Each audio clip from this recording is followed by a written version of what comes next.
The panel is titled as Self-Evident, Emerging Threats and Responses.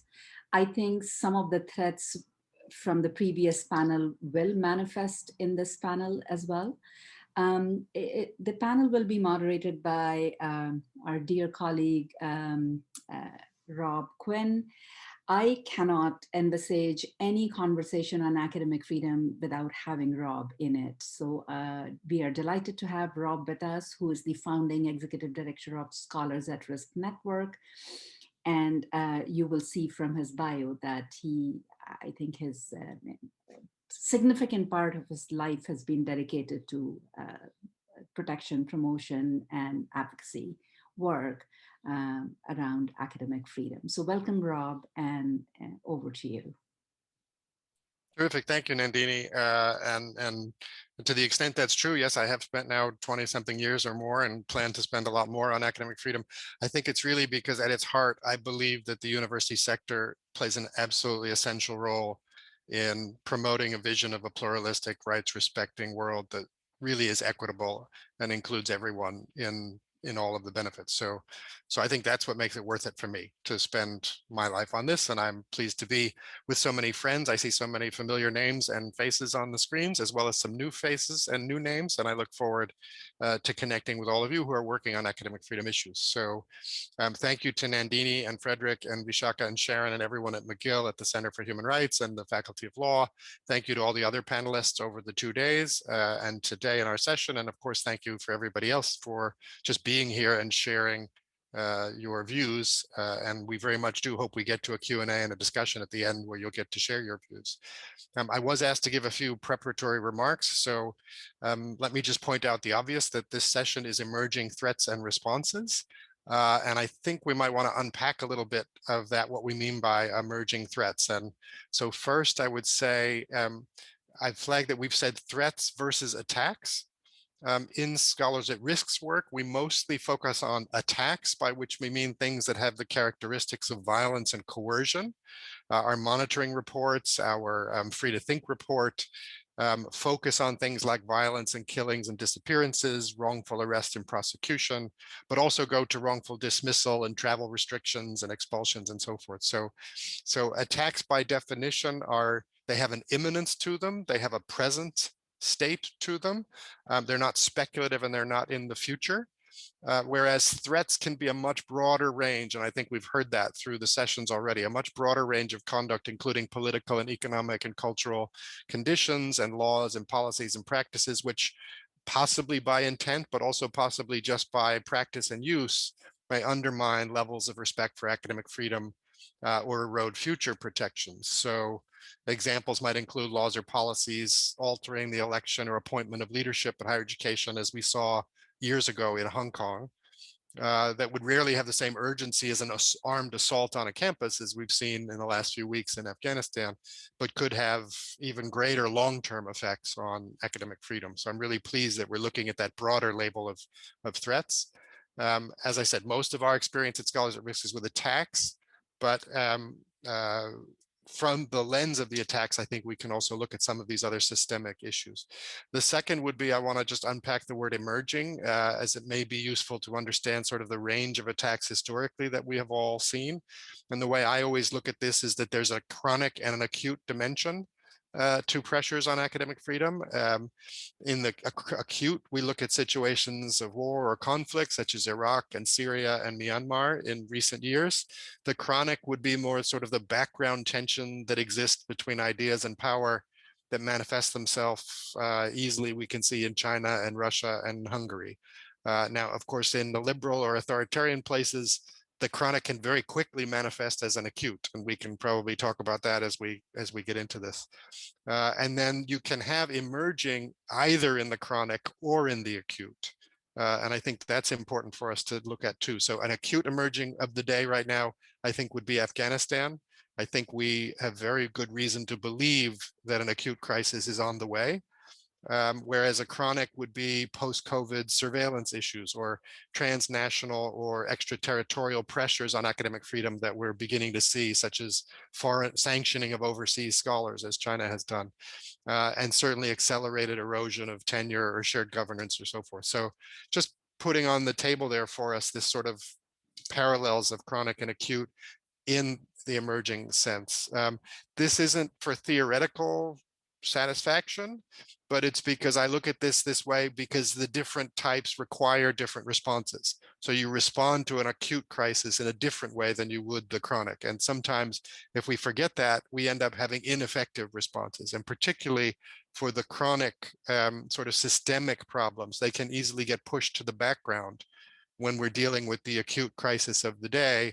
And I think it's important for me to remind myself, and in our work for all of us to remember, the systemic ones largely affect many, many, many more people. And so we need to figure out how to get there. So I'll just go right past that. But if anyone doesn't know Scholars at Risk, I'll just say, write to me and I'd be happy to talk to you about what we do. But mostly we focus on individual cases, but then increasingly we're trying to use the tools of the human rights movement to promote academic freedom. And even more, we're trying to engage in dialogue, both within higher education and also with the public. And I think I heard on the prior panel, someone really advocating for how we have to engage students and the public in the defense of academic freedom. And I couldn't agree with that more. So with that, that is our emerging responses setup. And we will turn to the panelists. Our first panelist is Professor Jenny Lee. She's a professor at the Center for Study of Higher Education at the University of Arizona.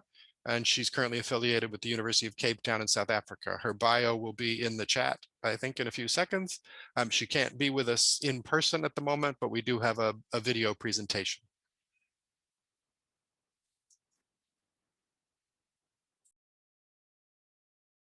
Hi, everyone. My name is Jenny Lee, and I'm a professor at the Center for the Study of Higher Education at the University of Arizona.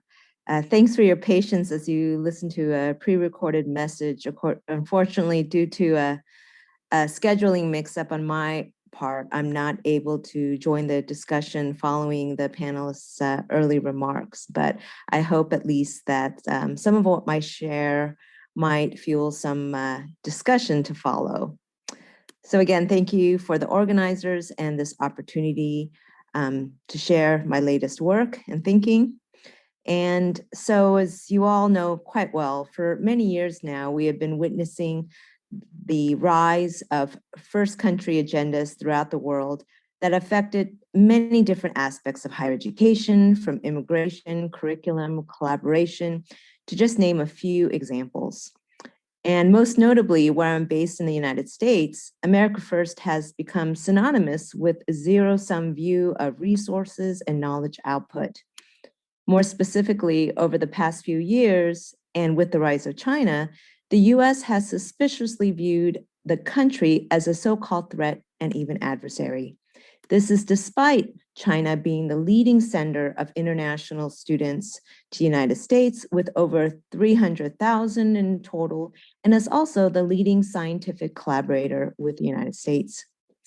When it comes to research in particular, we are now witnessing knowledge, which is fundamentally borderless, being bordered by national agendas and interests.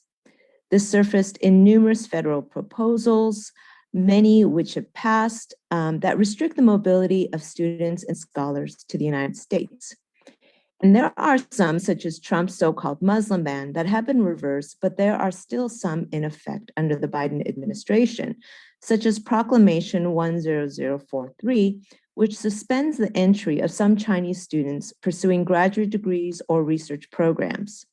This proclamation seeks to minimize the risk of these students acquiring sensitive United States technologies and intellectual property. And furthermore, individuals who have studied, worked, or received any assistance from entities related to China's military-civil fusion strategy are no longer permitted to pursue graduate studies and research programs in the US. As a result, there are several thousand Chinese students who are now barred. Many are devastated. One Chinese student recently shared with me that his American dream of pursuing a PhD in the United States is over. He is not an arm of the CCP, and all he wants is a better life for his future. Additionally, under the Biden administration, the China Initiative also remains in effect. Among the components is to develop protocols to watch for Chinese researchers in US universities who may be engaging in intellectual theft and espionage. There are numerous organizations that have condemned such targeted surveillance as a form of racial profiling that has ruined the careers of many despite being exonerated. Besides policy, broader societal forces are also affecting higher education. Anti-Asian sentiments have affected Asian communities in the United States widely.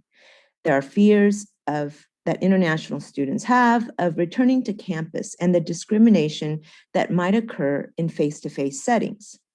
At my own institution, my Asian colleague was hospitalized from nearly being hit by a car, which the doctor suggested was a hate crime incident. Such incidents are not isolated. There are concerns that there will be a chilling effect on US universities' ability to recruit from the Asia region broadly. So beyond the devastating personal and professional effects of those who are being unjustly targeted and stereotyped are broader concerns about academic freedom. Already, there are long-standing criticisms about China's surveillance and censorship with respect to deviations from the official party line. And there are also concerns about self-censorship and preemptive avoidance in the United States as well, not wanting to offend the CCP or just simply based on ignorance. In my recent study about US-China collaborations, many scientists indicated that they were afraid to participate in this anonymous survey because they were afraid that their email addresses, despite human subject protection assurances, would be linked to their responses. One even emailed me back to confirm that I indeed sent the survey and that this was not a trap set up by the FBI. And yet, little assurances have been made by the federal government and our higher education institutions that the US is a safe place to live and work if you are of Chinese descent. Meanwhile, the US and China remain highly interdependent, not just in trade and investments, but also in academia. Simply cutting off the relationship between countries can do more harm than good. In a recent study published in Higher Education late last year, John Houghton and I found that the US's scientific output is supported by its collaborations with China, whereas China's scientific trajectory will rise with or without the US. In the case of the US's rate of production will fall without China. Put another way, despite the political positioning of China as an adversary, the country is actually an important scientific ally. In another study on US-China collaborations on COVID-19 research in particular, these two countries not only lead in scientific papers, but their collaboration rate increased on COVID papers versus non-COVID papers, as well as collaboration before COVID.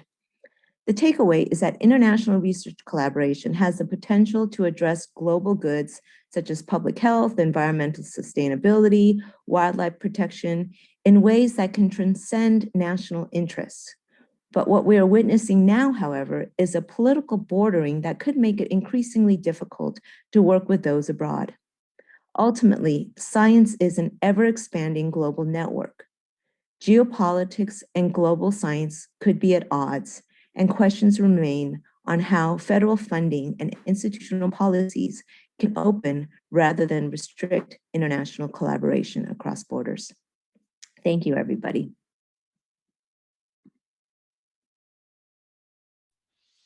So thank you to Jenny for that video. You can hear me okay? Yeah.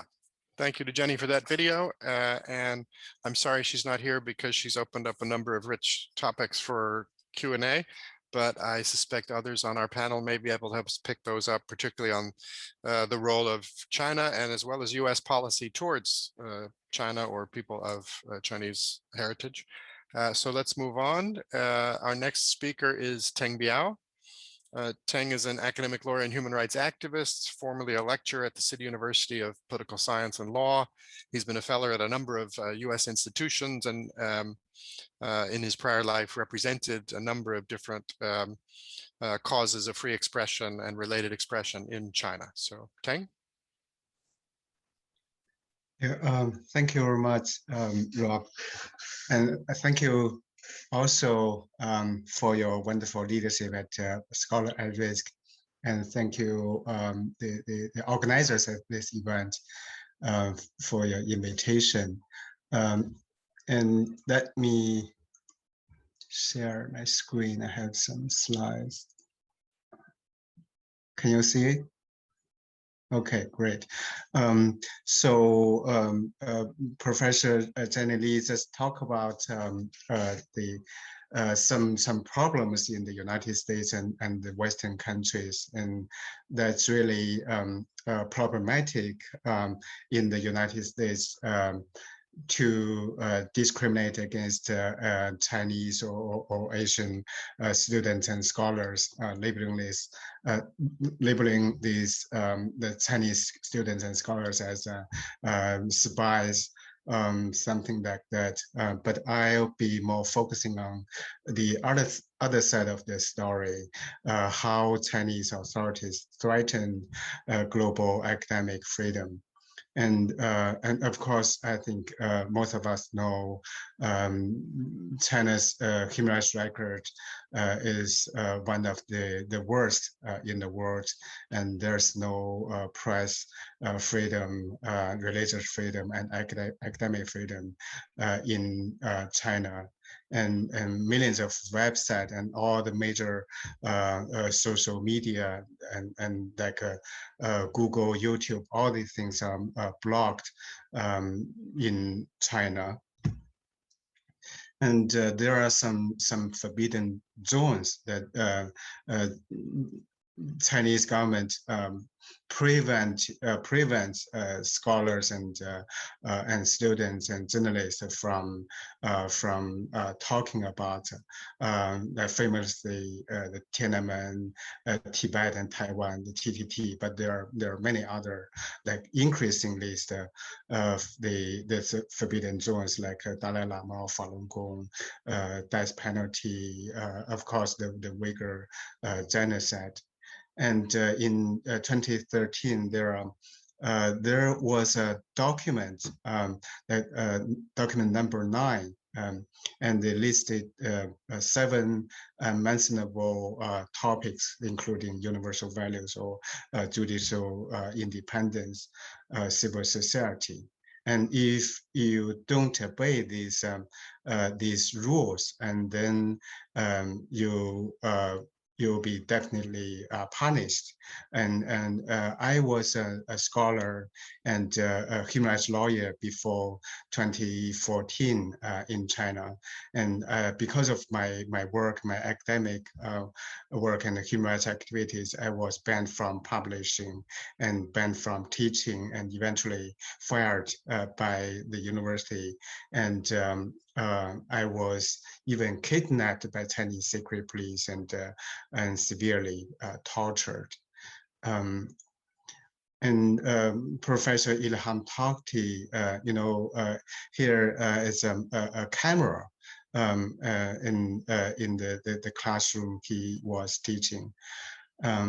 And hundreds of Uyghur intellectuals, if not thousands, are now in the concentration camps, and some Uyghur scholars have died in the intern camps.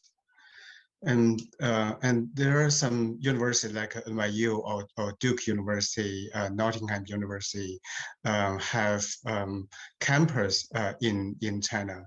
I would say that it's not possible for the Chinese students to engage in the discussions of sensitive topics. So it's some argue that Chinese, even though Chinese people don't enjoy academic freedom, but the Chinese government promised these Western campus to have free discussion, but that's not true.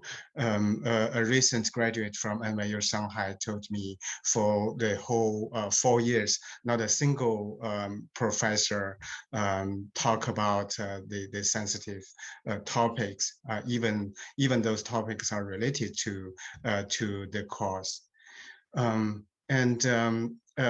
China threatens global academic freedom in many different forms. One thing is self-censorship. Many scholars and journalists and writers have been denied to enter China.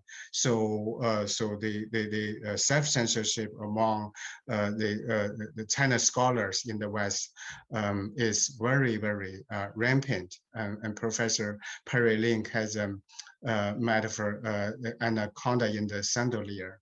One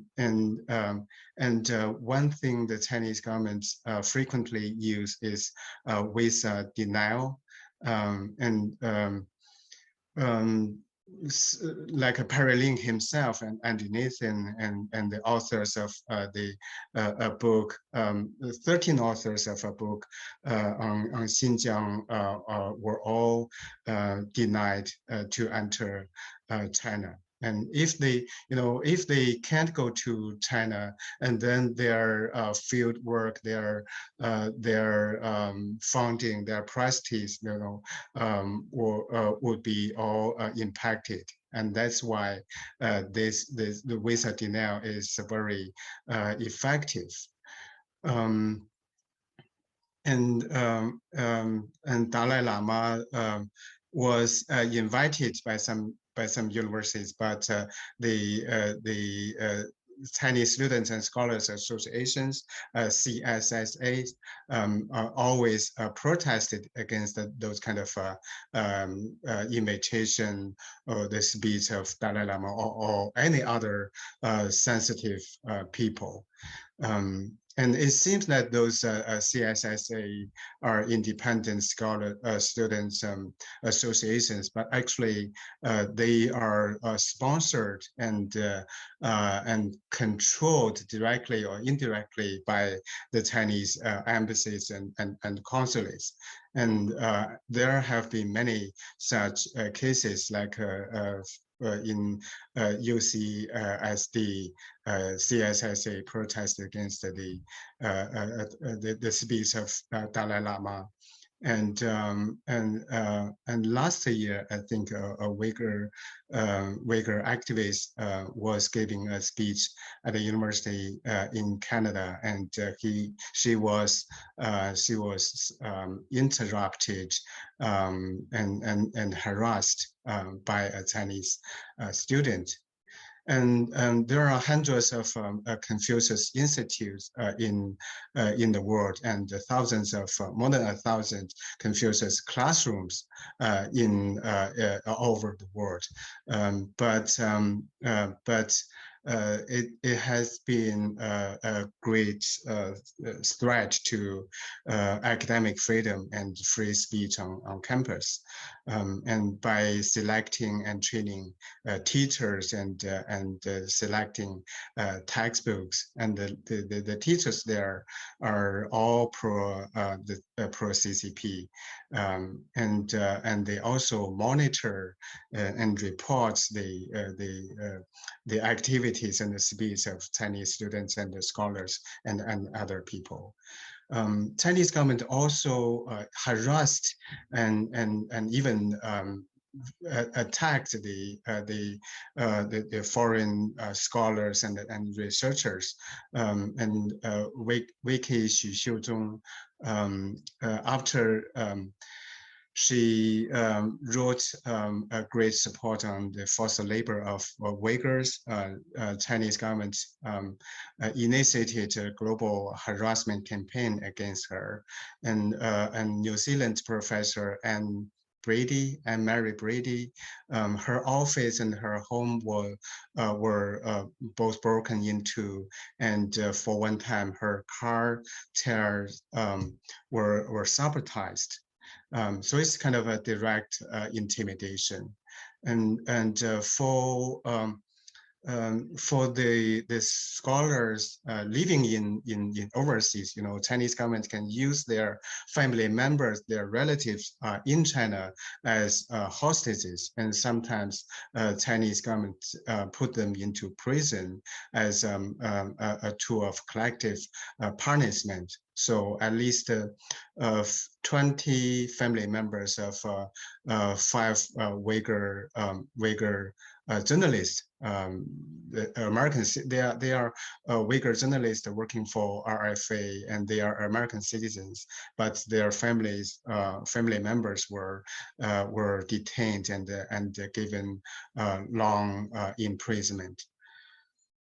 And recently, Chinese authorities sanctioned some Congress people, some scholars, and the think tanks, mostly in Europe, like the famous scholar Adrian Jens was sanctioned, and all these scholars and Congress people were sanctioned, and Adria Jens was also sued by the Xinjiang firms.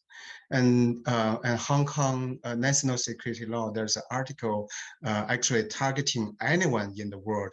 If you anger the Chinese government, if you advocate for Hong Kong democracy or Hong Kong independence, and then you can be arrested if you transfer a flight in Hong Kong. And even overseas abduction, Chinese government kidnapped publishers and writers and the dissidents in Vietnam, in Thailand, in Burma, and I think that's one of the most serious assaults on academic freedom. So I categorize these different forms of threat, from self-censorship, infiltration of media, with denial, and they have different level of harm to academic freedom, and there are many cases, and like lawfare, deportation, collective punishment, defamation, harassment, and overseas abduction.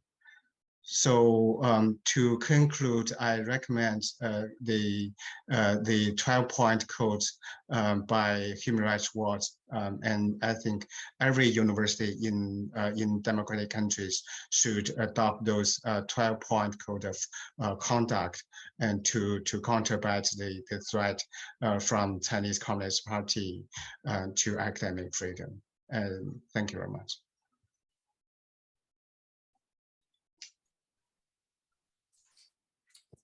Thank you very much, Teng. In particular, for we often talk in our work about how we try to dispel the idea that academic freedom issues are over there issues, that in an other place, and that they're often very woven into our own campuses because of the international nature.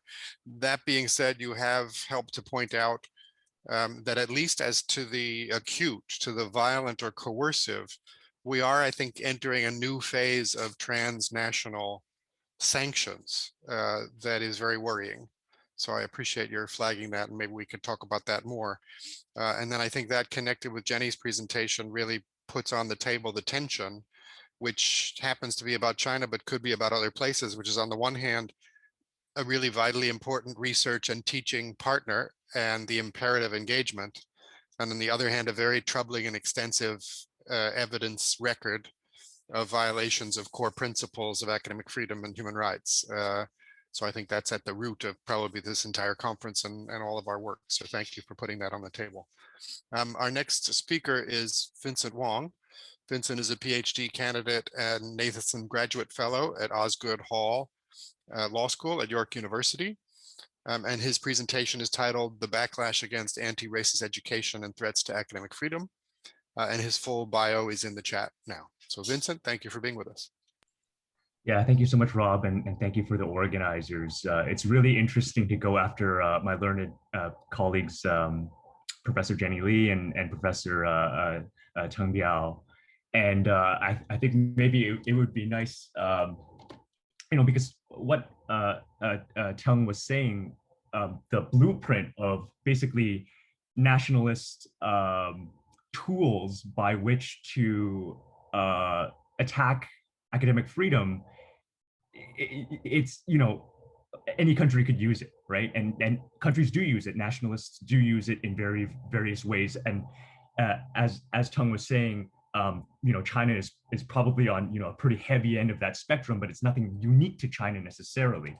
And I'll just leave this here. I don't have time to talk about it, but given that I'm following up with Professor Li and Professor Biao, I thought I would leave that in terms of how to think about internationalism from below and avoiding the campus sort of whataboutism that fuels and perpetuates the nationalist lobbies that then justify their crackdowns on academic freedom, among other things.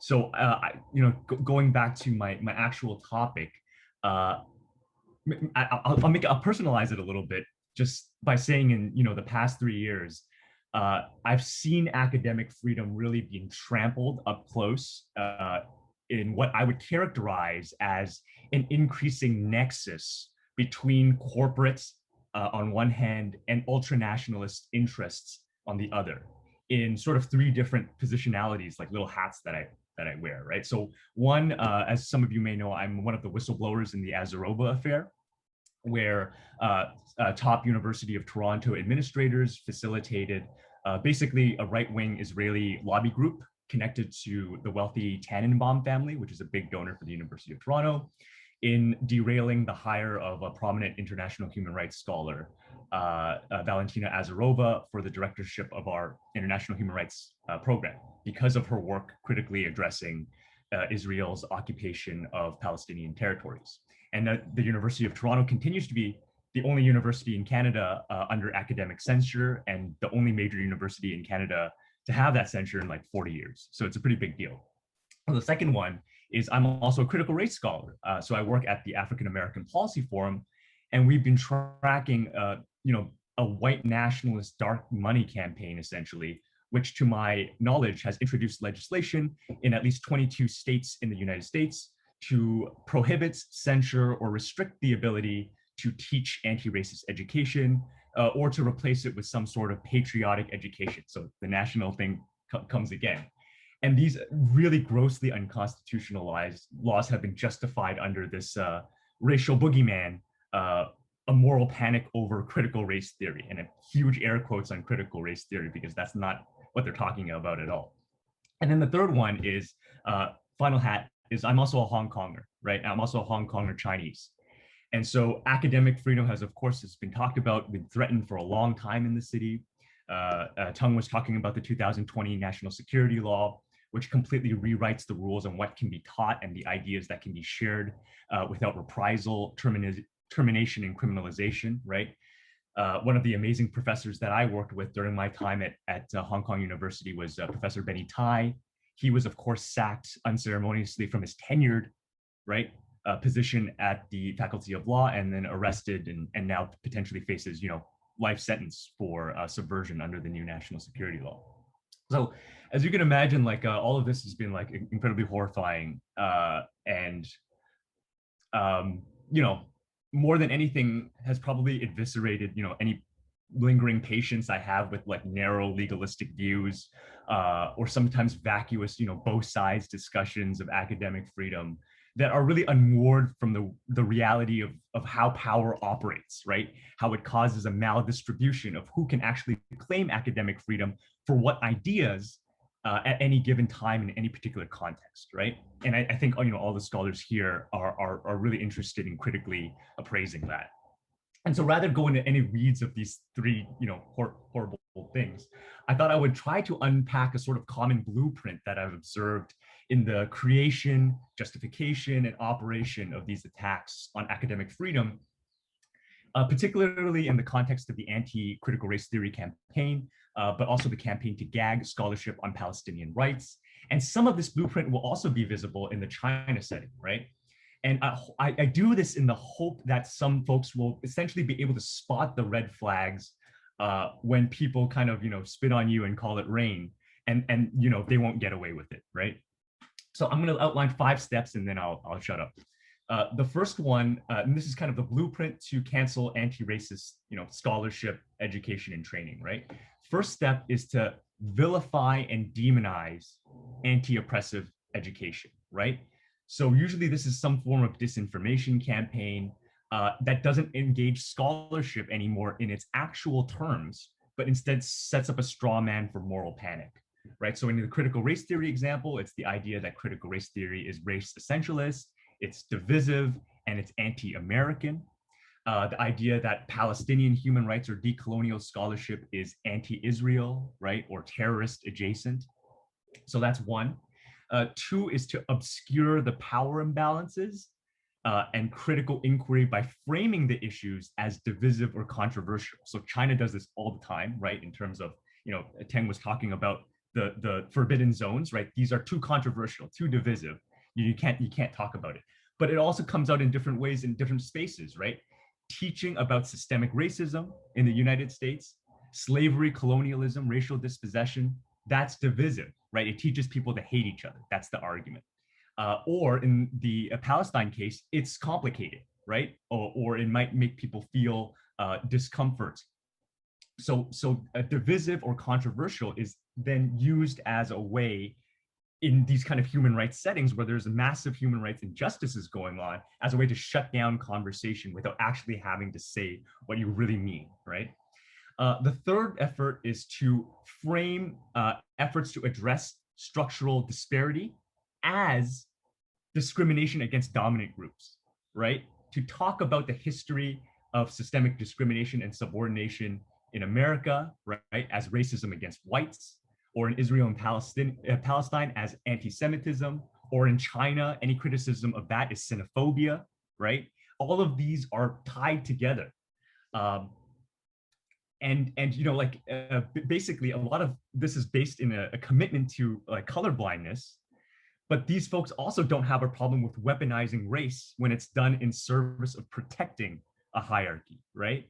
Protecting a specific hierarchy in a specific microclimate. And that is really, kind of ironic, and we need critical frame to see that. The fourth is to, as I mentioned before, center the apparent discomfort of certain students and not others as reasons to shut down classes. So these are built in a lot of these anti-CRT laws. Actually, you'll see a reason why to prohibit a certain type of teaching is, quote, if a student feels discomfort, guilt, anguish, or any psychological distress on account of race or sex. History isn't rated G. You know what I mean? Like, you can't, there's no way you can teach slavery. There's no way you can teach colonialism. There's no way you can teach, what has happened in China with many of its peripheries, or what has happened in China with many of its distances. You can't teach Tiananmen without having students feel discomfort. So this is used as a reason to shut down teaching and conversation, right? And finally, sorry for taking so long, increasingly using authoritarian laws and the withdrawal of funding, right? That's where the capitalist portion comes in. As public dollars go down for education, as the reliance goes up for private funding, increasingly the withdrawal of funding is used to perpetuate all the 1, 2, 3, and 4 that I was saying. So that happened, of course, in terms of in the U of T with the Tannenbaum family. That happens in America. A lot of these bills are sponsored by Koch family foundations, and not surprisingly. And that happens in Hong Kong, where basically the funding was being held as leverage from a lot of these universities if they didn't play ball on the national security law, right?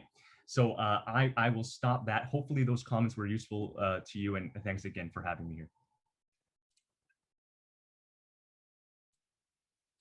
Thank you very much, Vincent. And I hope in our Q&A time we can get into maybe some of the dynamics of laws that are being passed, especially in the US, to talk about critical race theory or other topics. But thank you for pointing out sort of the power imbalances underneath some of these responses to academic or critical discourse that are going on. I think that's really important, specifically flagging that the purpose is to shut down certain kinds of discourse. So I hope we can pursue that. And thank you for sharing a framework that I would say maps pretty well with our case experience in different parts of the world. So our next speaker is Professor Lisa Bero. She's a chief scientist at the Center for Bioethics and Humanities and professor of medicine and public health at University of Colorado. and her presentation explores how industry sponsorship of research and conflicts of interest of researchers are a threat to academic freedom. Lisa? Great, thank you. Can you see my screen? Thumbs up? Okay, great. Thanks a lot. And thank you so much to this great organizational team for the opportunity to speak here on these important topics. And I'm really going to focus on industry sponsorship and researcher conflicts of interest, which I'm defining here as financial conflicts of interest with industry as a threat to academic freedom. And I think this really fits Rob's definition of a systemic, chronic threat that perhaps people don't think about too often. So what's the problem here? The heart of the problem is we have biased research as a result. So many researchers have addressed the question, is industry funding or author conflicts of interest associated with results or conclusions that favor the sponsor's product, even when you control for other methodological issues? And the answer is yes. And people do this studying with meta research. This is Bailey. He's a meta pug, which means he's a pug dog wearing a pug costume. And meta researchers study research, and they get data like this from meta-analysis. And this is an example of a drug industry one. And this shows that drug industry sponsored studies are about 30% more likely to conclude that the drug is safe and effective versus studies with other sponsors. So this is the bias in the research. This has been demonstrated across a wide variety of industries. So how does this happen? This is just an observation. So how does this happen? And this is where the threats to academic freedom come in, because industry sponsors can really influence the cycle of research at many points. One is the research agenda and the question that's being asked, the methods that are used, how the research is conducted behind the scenes, and whether the research gets published or not, like whether this discourse is actually suppressed or not. And so many researchers have looked into all of these areas using different types of study designs, qualitative, quantitative. This is a review we did on the influence of industry sponsorship on research agendas. And the other thing I want to point out is this is happening across all sorts of industries, from mining to drugs. There's not just one bad actor here. And what we see is that industry sponsorship of research will drive the questions towards those that would boost industry profits rather than, for example, address a public health issue. So basically, here's an example we did on Coca-Cola, and we found that Coca-Cola is much more likely to publish research on exercise as a relation to obesity rather than sugar, which is, of course, what's in Coca-Cola's products. So the funding will drive the investigators to study certain topics, and it's harder to get funding for those other topics. So then there's the methods by which research is conducted. And interestingly, industry-sponsored research usually has the same methods as non-industry sponsored research in terms of things like randomization, blinding, things like that. And so what industry has really tried to do is actually change the standards by which we evaluate research. And I started looking into this in relation to the tobacco industry way back in the 1990s. And the tobacco industry sponsored a series of a couple of bills in the US related to sound science and promoting data access and quality, which of course sounds great on the surface, but when you dig into industry documents, you find that these laws were designed to include developing the right criteria that will favorably evaluate and be applicable to, in this case, environmental tobacco smoke. But basically, these included criteria that weren't used by academic epidemiologists, but were used by industry to rate the epidemiology.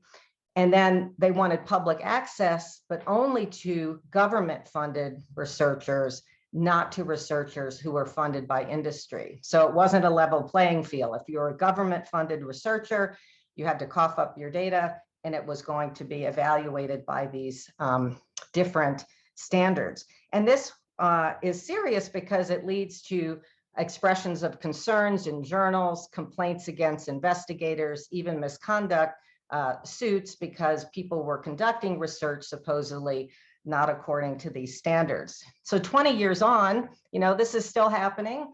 There's a document called the Brussels Declaration on Principles for Science. And if you dig into this, again, it promotes things that sound good on the surface, open access, rigorous standards, but those standards aren't typically the standards that are used by scientists in those fields. And they have some of these tip-offs like the integrity of science needs to be clear, the integrity of scientists unimpeachable, industry has every right to have its voice heard. So where did these standards from the Brussels Declaration come from? Well, they were launched in the American Association for the Advancement of Science and Editorial in Nature, which was the same way the Data Access and Quality Acts were launched. But actually, these documents originated with a scientific communications company called SciComm. And there's a great deal of documentation that shows that these companies are often hired by industry to develop these types of things. Many of the names on the declaration were affiliated with tobacco or alcohol industries.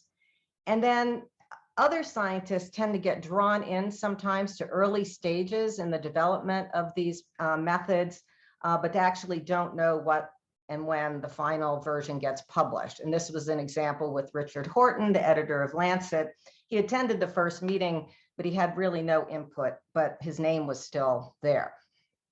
So these standards, I said, are important because they can influence complaints against scientists who are doing independent work not funded by industry.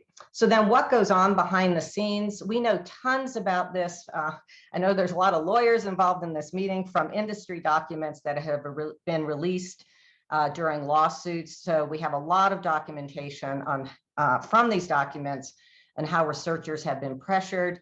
And this is just one example from a pharmaceutical industry document that lays out pretty clearly that research and scientific publication is part of the industry's marketing strategy.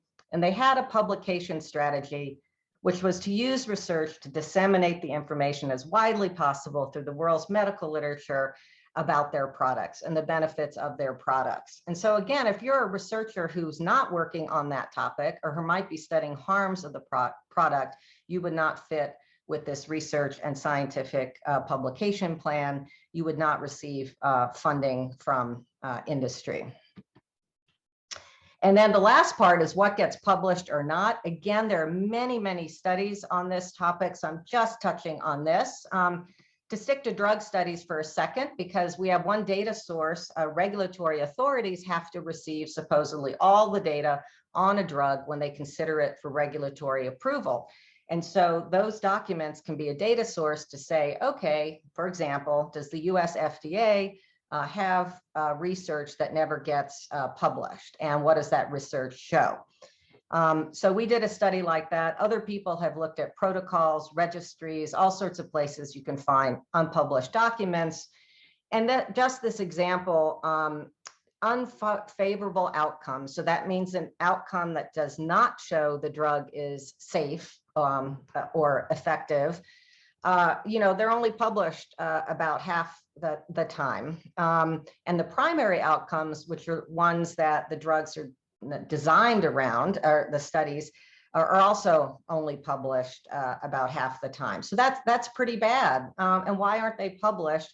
And we did many interview studies with investigators, and this is kind of a typical comment.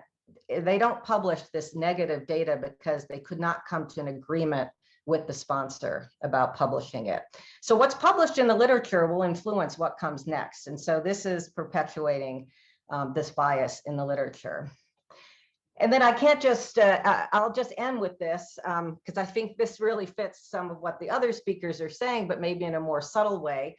Again, this is from a pharmaceutical industry document that has a list of people who do research on drugs and whether that investigator needs to be discredited or neutralized. And so what does that mean? And I've been subject to a lot of these tactics. So Neutralize means data gets published that refutes yours, or basically says your research is erroneous or flawed. So that gets out there, and then it creates this false controversy. Discrediting means things like going to your university and attempting to get you fired, or filing misconduct suit against you, both of which happened to me, not related to pharma, but to the tobacco industry. And about 7 years ago, I moved to Sydney, and I had a wonderful 7 years there, but this appeared in the Sydney Morning Herald shortly after I moved. I wasn't doing any research related to nutrition, but evidently I was going to.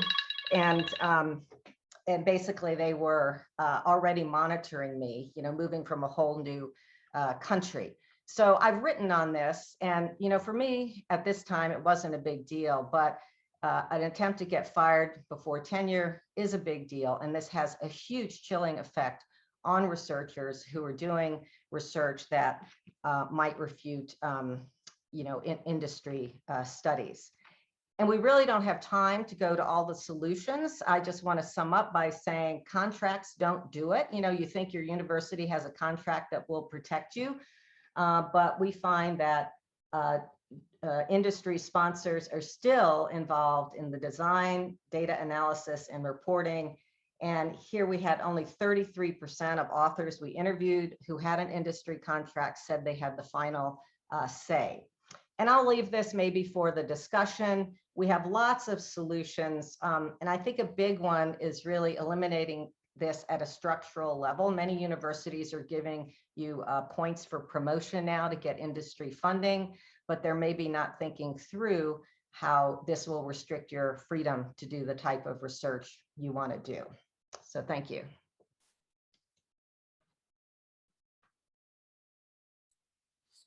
Thank you very much, Lisa, for first, of course, pointing out that the funding models can always be a threat to academic freedom, but really that point on standards and criteria needing to look into those. And I have to say that's a new zone of danger for me. I hadn't really been alerted to that risk. So thank you very much. Our next panelist is Professor Reshmi Dutt-Ballerstadt.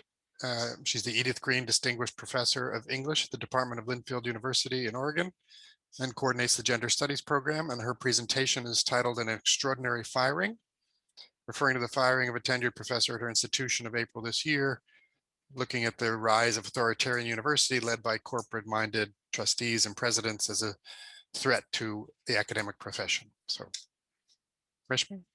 Thank you, Rob, and thank you for inviting me to this wonderful gathering.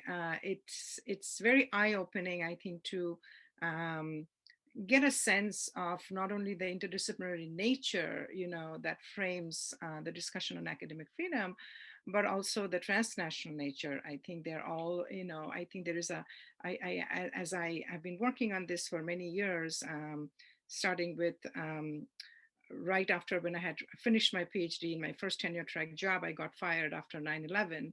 And it seems like we are kind of revisiting an interesting era of the 9/11 continuation in different frameworks in 2021 again.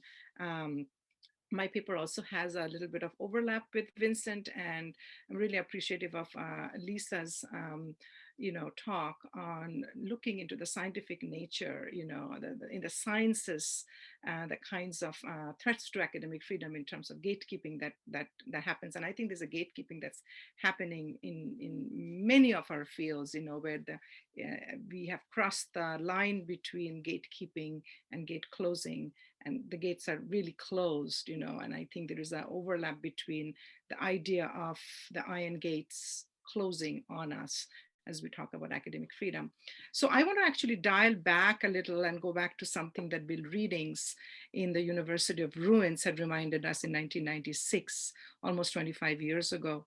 Readings had proposed that the modern university can be roughly summarized by three ideas. One, the Kantian concept of reason. Two, the Humboldtian idea of culture. And three, the techno-bureaucratic notion of excellence.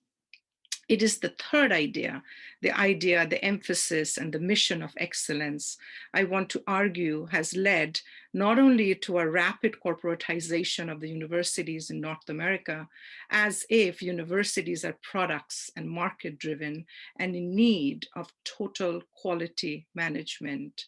In the last decade or so, while we have seen the rise of universities becoming more and more market-driven and controlled by corporate-minded board of trustees, presidents, and administration, we have also seen how such a market-driven model is at odds with not only the mission of the liberal arts, but also the fundamental principles of tenure and academic freedom, which appears to be too costly to maintain for the corporate university.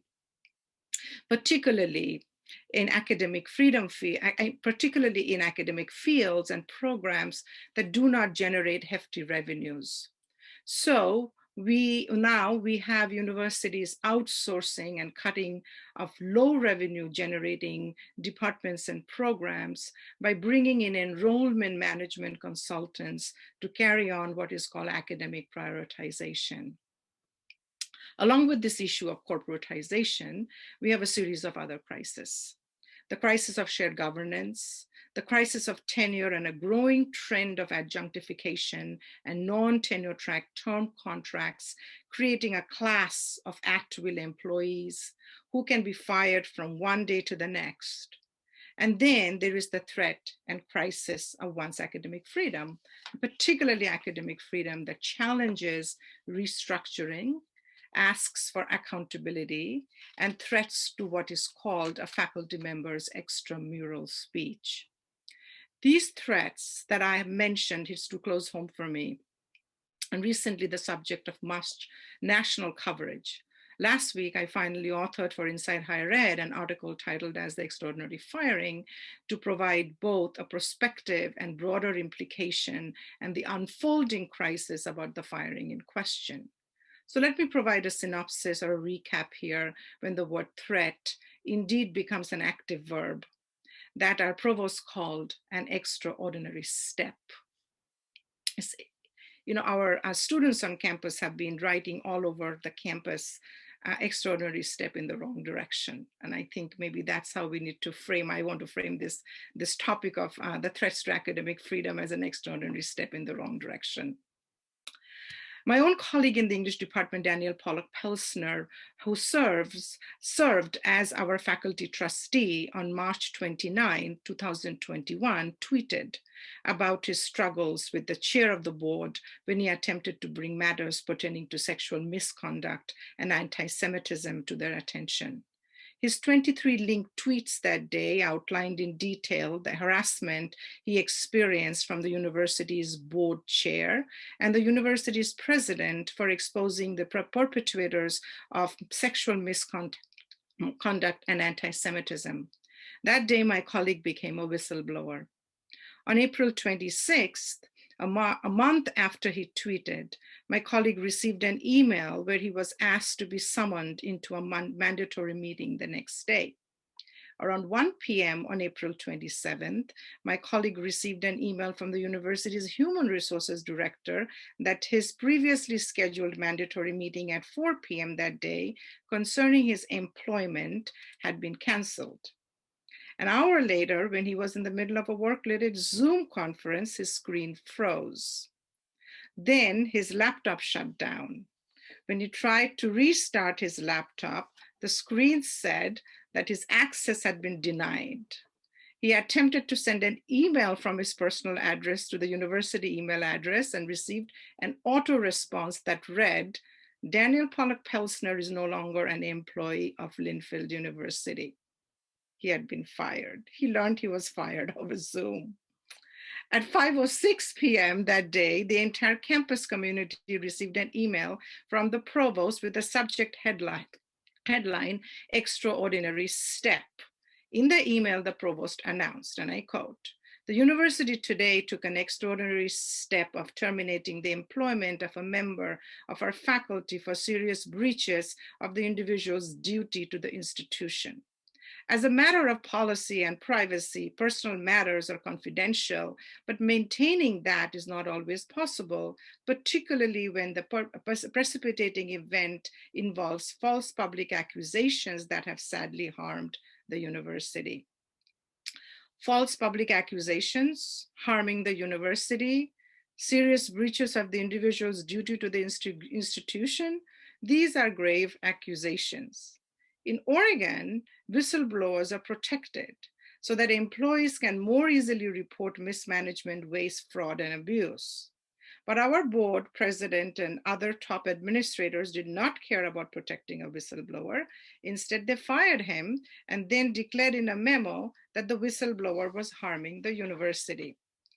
If anything, a whistleblower should be honored because they have shown true institutional courage.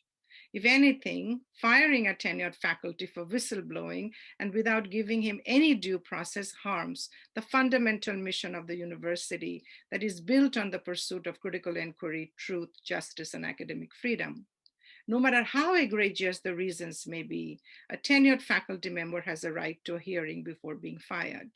Tenure, by definition, is an indefinite academic appointment, and tenured faculty can only be dismissed under extraordinary circumstances like financial exigency or program discontinuation.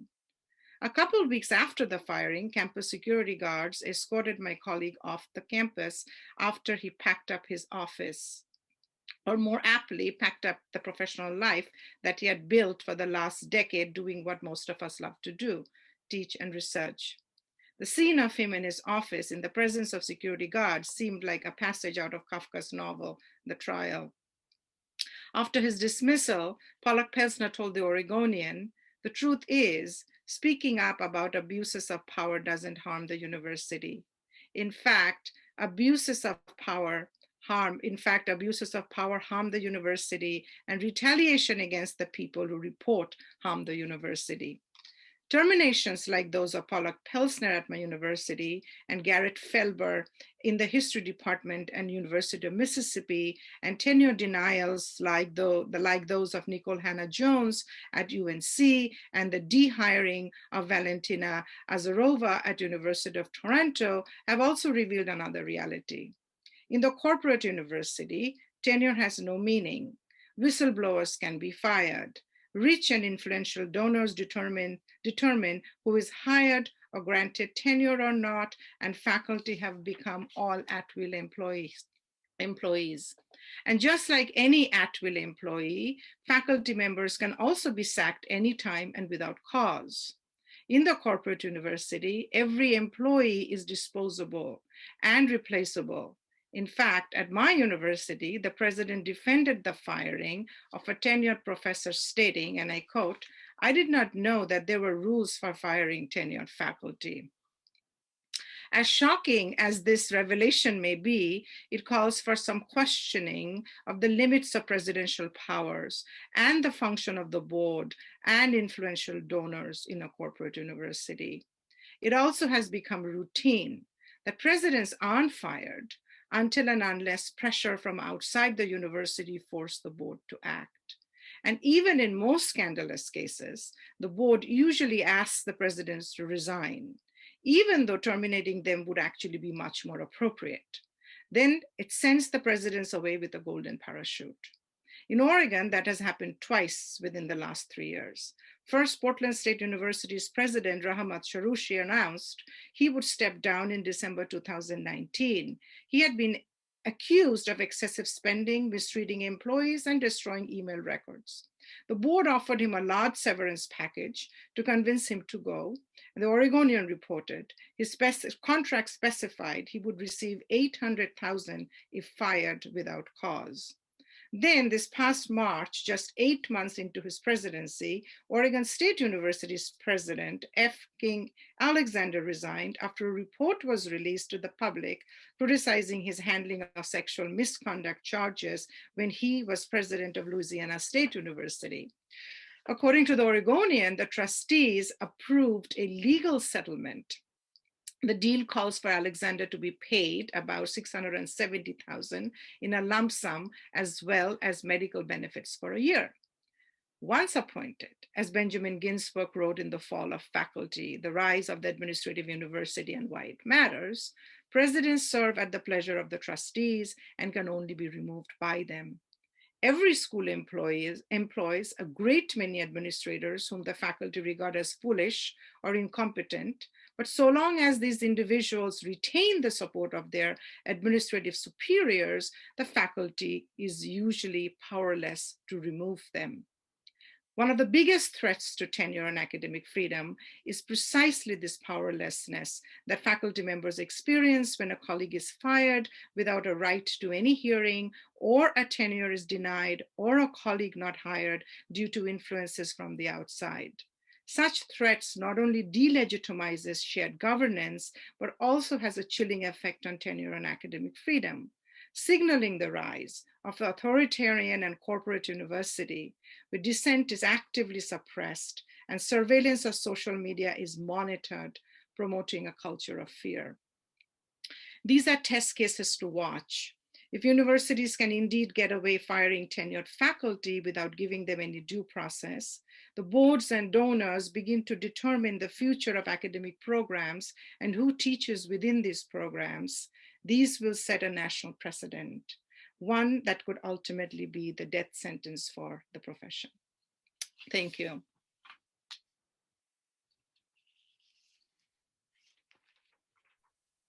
Thank you, Reshmi, very much for bringing into this conversation the threats inside institutions and in governance, which connect, of course, to Lisa's issues of business models in a different way, sort of the institutional level. So my thanks to all the panelists for your very thoughtful and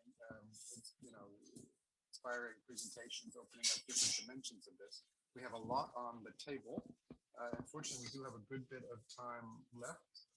We have over 30 minutes for Q&A. So I would just invite, is that better? Thank you. Invite people to raise their hand using the hand function, or to put something in the chat to flag that you'd like to ask a question. If you don't want to ask it orally, you can put the question into the chat and I will try to curate them there.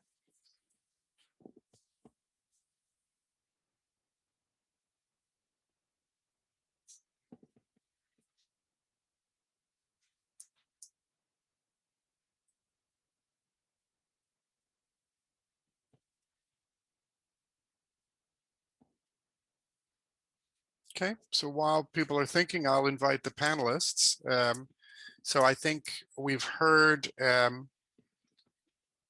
my terminologies, the sort of framing of chronic and acute, and we've heard the range from physical threats, both overseas and in extraterritorial application, ranging all the way to very systemic things about how we fund research and how we fund higher education. Our panel, the title is Emerging Threats and Responses. And I think we spent most of our time talking about threats. And as we're close to the end of a two-day conference, I'd also invite anybody on the panel if you had thoughts about responses. And I'll throw my own in first. And I know Liviu discussed this in the last session a bit about needing some kind of more robust national or transnational standards or articulations. I think we need not so much a definitional statement, but guidelines on implementing academic freedom.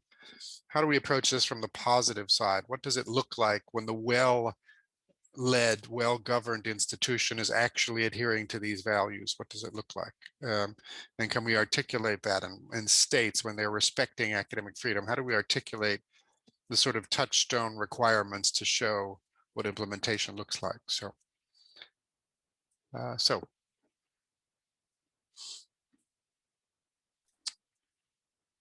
I see one, Frederic, is this a question or just a comment? Yeah, no, so I'm just thinking with you here and wondering, where would we normally turn to, right? So there's a host of governance, quasi-legal, administrative, judicial, rights-based, activism-based methods, right? And so one thing that might be interesting to hear from our speakers is, in your experience and what actually works, right? So what helps really push back, maybe beyond the obvious? Are we turning to the wrong places? Are we not creating the right coalitions? Is this just work in progress and we sort of have to hope for the best? But so anything around those lines would be, I think, really interesting.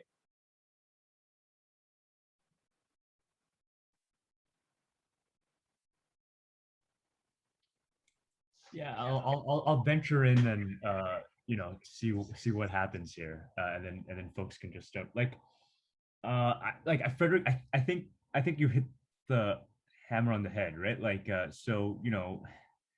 There's one. So we're talking tools in the toolkit, right?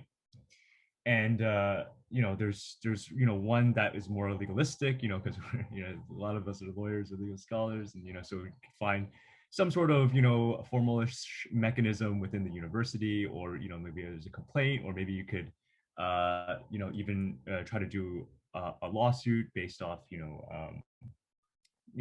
some sort of violation of academic sort of employment rights, or a JR of maybe some policy. I don't think those should be dismissed out of hand, but it certainly doesn't address any of the systemic factors that go into producing all of these and reproducing all of these.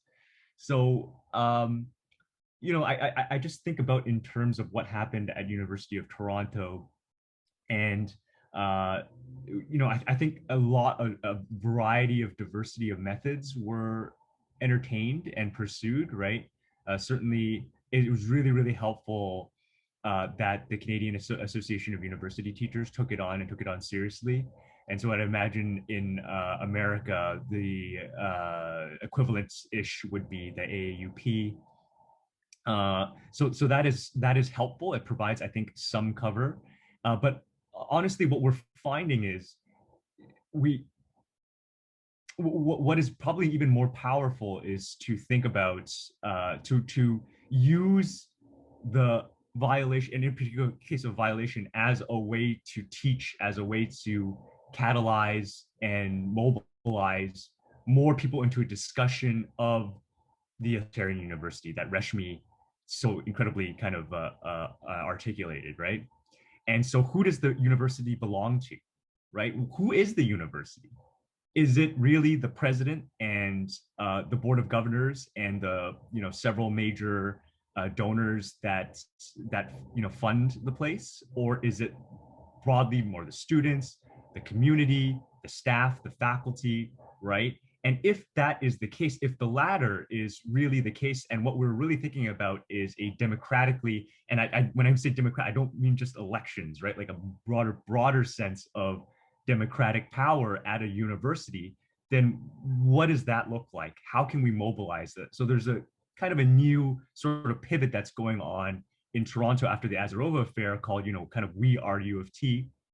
And I think it's a new sort of way in which to mobilize and activate these conversations, so that all of these different from faculty, but there's divisions between faculty and who have tenure, and the adjectification, and then there's all this other staff, and then there's of course the students.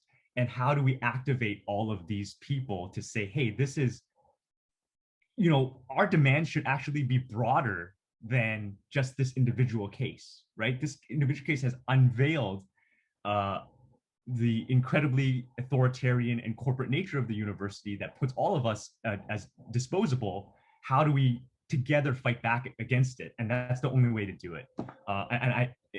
It sounds a little bit mushy, I think, for some like legal, but I think that's much more actually powerful.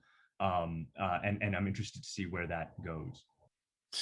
But Vincent, can we pull that out a little bit, because you have the Toronto case, right? And you had the protest there.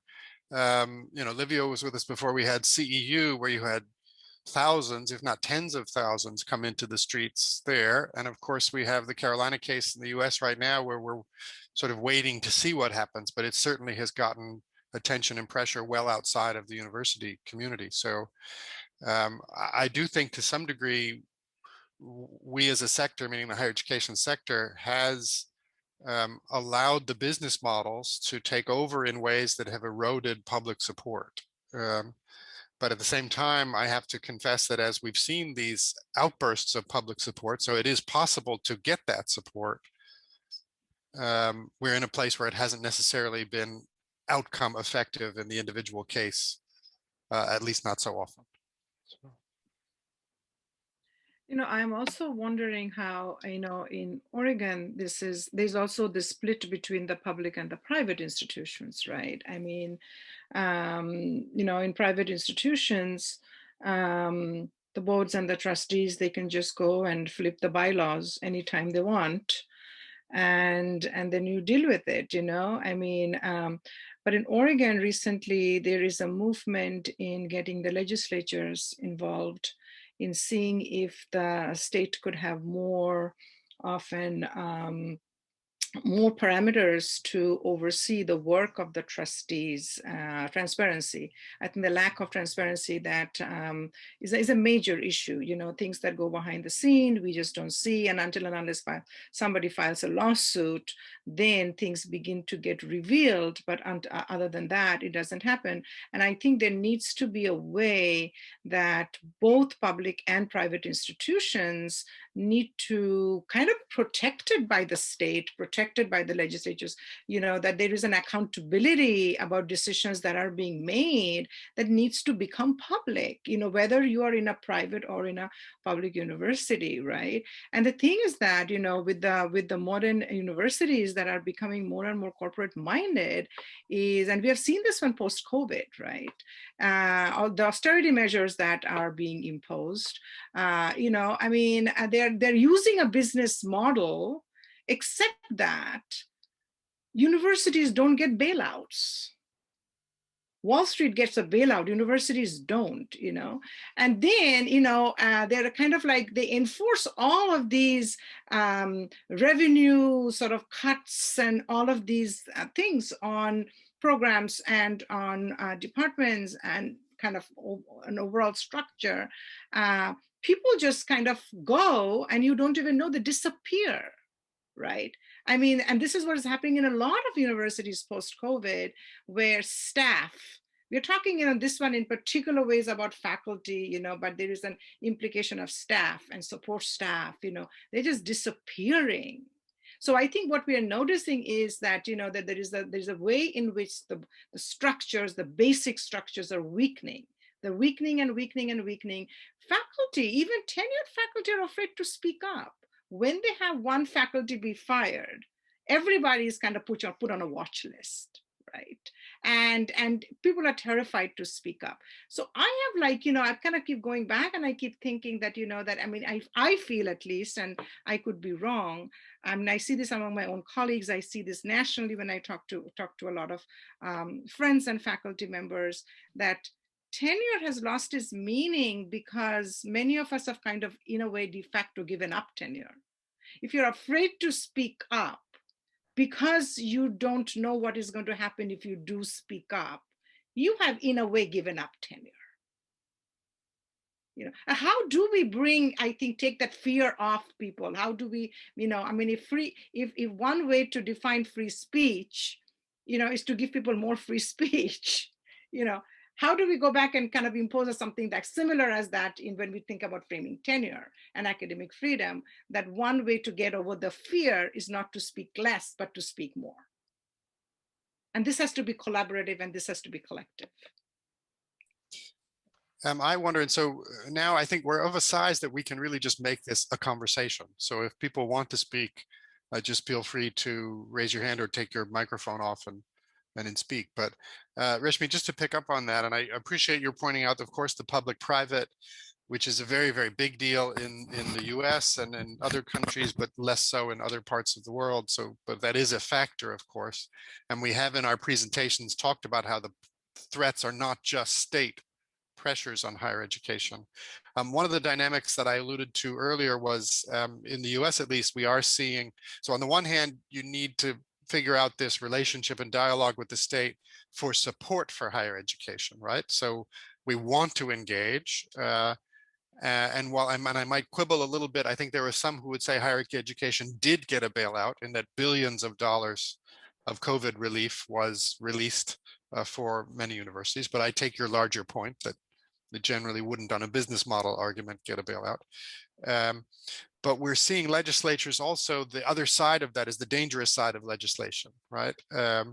And Vincent alluded to this, that there are states, Iowa, Arizona, Florida, that have been at least proposing and in one or two cases passing laws banning certain content, whether it's the 1619 project from the New York Times or critical race theory or so forth. And I find when we're wrestling with responses in our organization, the incentive structure is distorted, right? So the legislator is incentivized to promote bills that clearly violate not only academic freedom, but free speech, because they're rewarded by a certain constituency that agrees with that point of view. And especially for state institutions, it's difficult for the leadership to push back publicly because the same legislators are also voting on the budget when it gets to that committee. So I'm wrestling myself, and I put this out there for any suggestions, but how do we try to create incentive structures that erode the positive benefit to promoting clearly violative statutes and that would reward the promotion of state action that is supportive of the best vision of the university?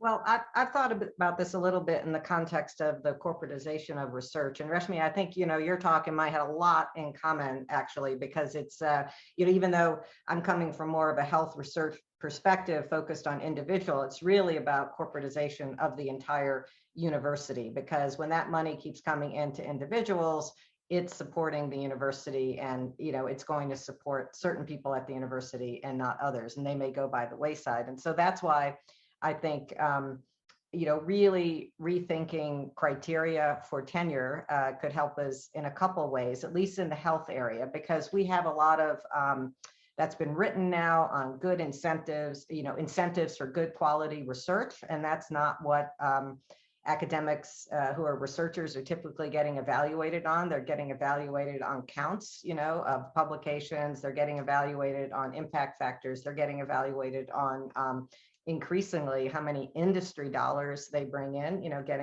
getting extra points for that. And so if we can shift towards changing the evaluation criteria, it could support, I think, actually having academics who aren't being driven by these corporate interests, but also I think it would help us with the public perception, because I know certainly in the health area, it's really helped in some cases where the industry funding for research has been exposed. The public has said, well, hey, this is a public university, and why are they doing the agenda for, this company, for example? There was a case many years ago of an agricultural chemical company sponsoring an entire department at the University of Berkeley.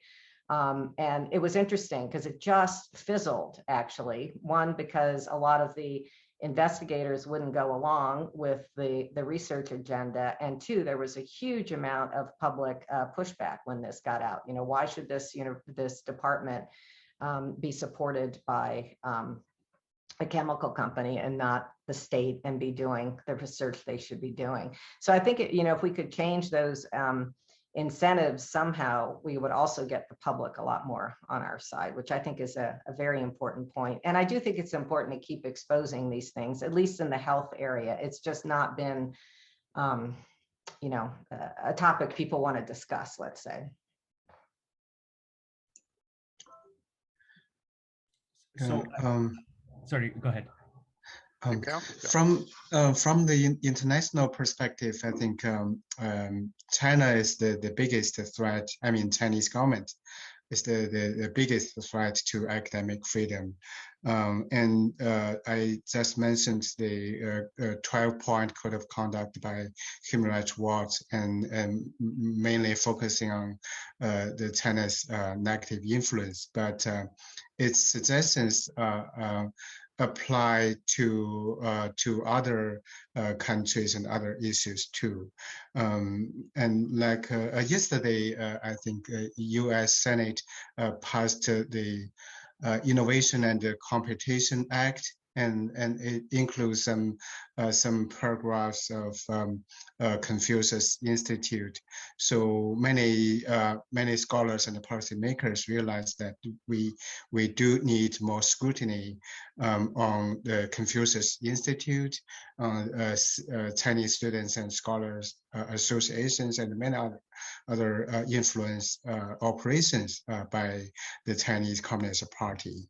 And one thing, it's not easy, in several universities in the United Kingdom, the tuition fee from the Chinese students had been over 30% of their total tuition fee, and then Chinese government can weaponize this to give pressure to these universities, and I don't think if like most students, most foreign students in a university are from Japan or India or Germany, that would not be a problem. But the Chinese government always weaponize the Chinese students and the scholars, and yeah, and it happened. One example, maybe Calgary, University of Calgary invited Dalai Lama, and then Chinese government removed that university from the list of accredited institutions. And it happened to University of California, San Diego too. Yeah.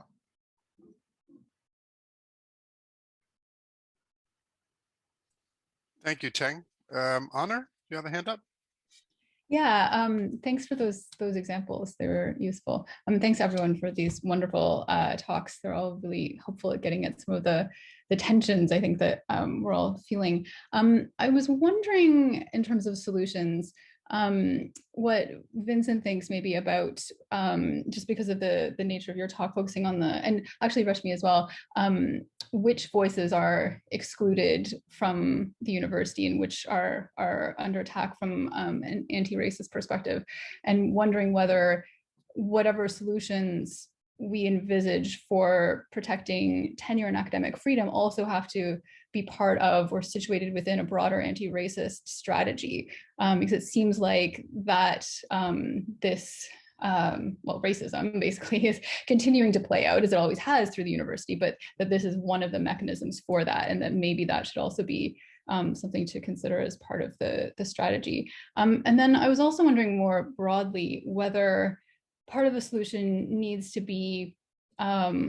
more activism, I guess, for lack of a better word, on the part of academics. I think we like to see ourselves sometimes as these sort of passive, impartial observers of the world and are a bit reluctant to get our hands dirty in political matters. But I think that what all of this makes very clear to me, anyway, is that we are in a battle over what the university means, what role it's going to play in our society, and who we are as players within the university. There's a really fundamental attack on the university that's taking place and has been for decades. And I think we've been sort of ignoring it or pretending it's not really as serious as it is. And I think in all of the talks, you've made clear that this has been happening for a really long time. And I wonder if part of the solution also includes us acknowledging that this is publicly, that this is a battle over what the university means, and actually engaging in some conversations over what we want the university to mean, and creating a kind of, Gramscian like a war of position, but developing alternative conceptions of the university, and presenting those, and kind of, trying to, a hearts and minds kind of campaign, that sort of thing. Anyway, I'm interested in your thoughts. Yeah, Honor, I think that you hit the nail right on the head with your two. So when I was hearing your comments, I kind of distilled two things from that. Is what sort of academic freedom and freedom of expression should we be agitating for, right? And then two, the importance of developing alternative conceptions of the university. And so, I'm not sure if that's correct. Actually, that's, so in terms, okay. So let's bring it back to freedom of expression and just sort of like a liberal idea of value neutral speech. More speech is, free, countered, I don't know, like more speech is the speech, right? And then, we've seen the ways in which that has been kind of manipulated, right? Into, so before censorship was taking out your speech, right? Now it's blasting crap, right?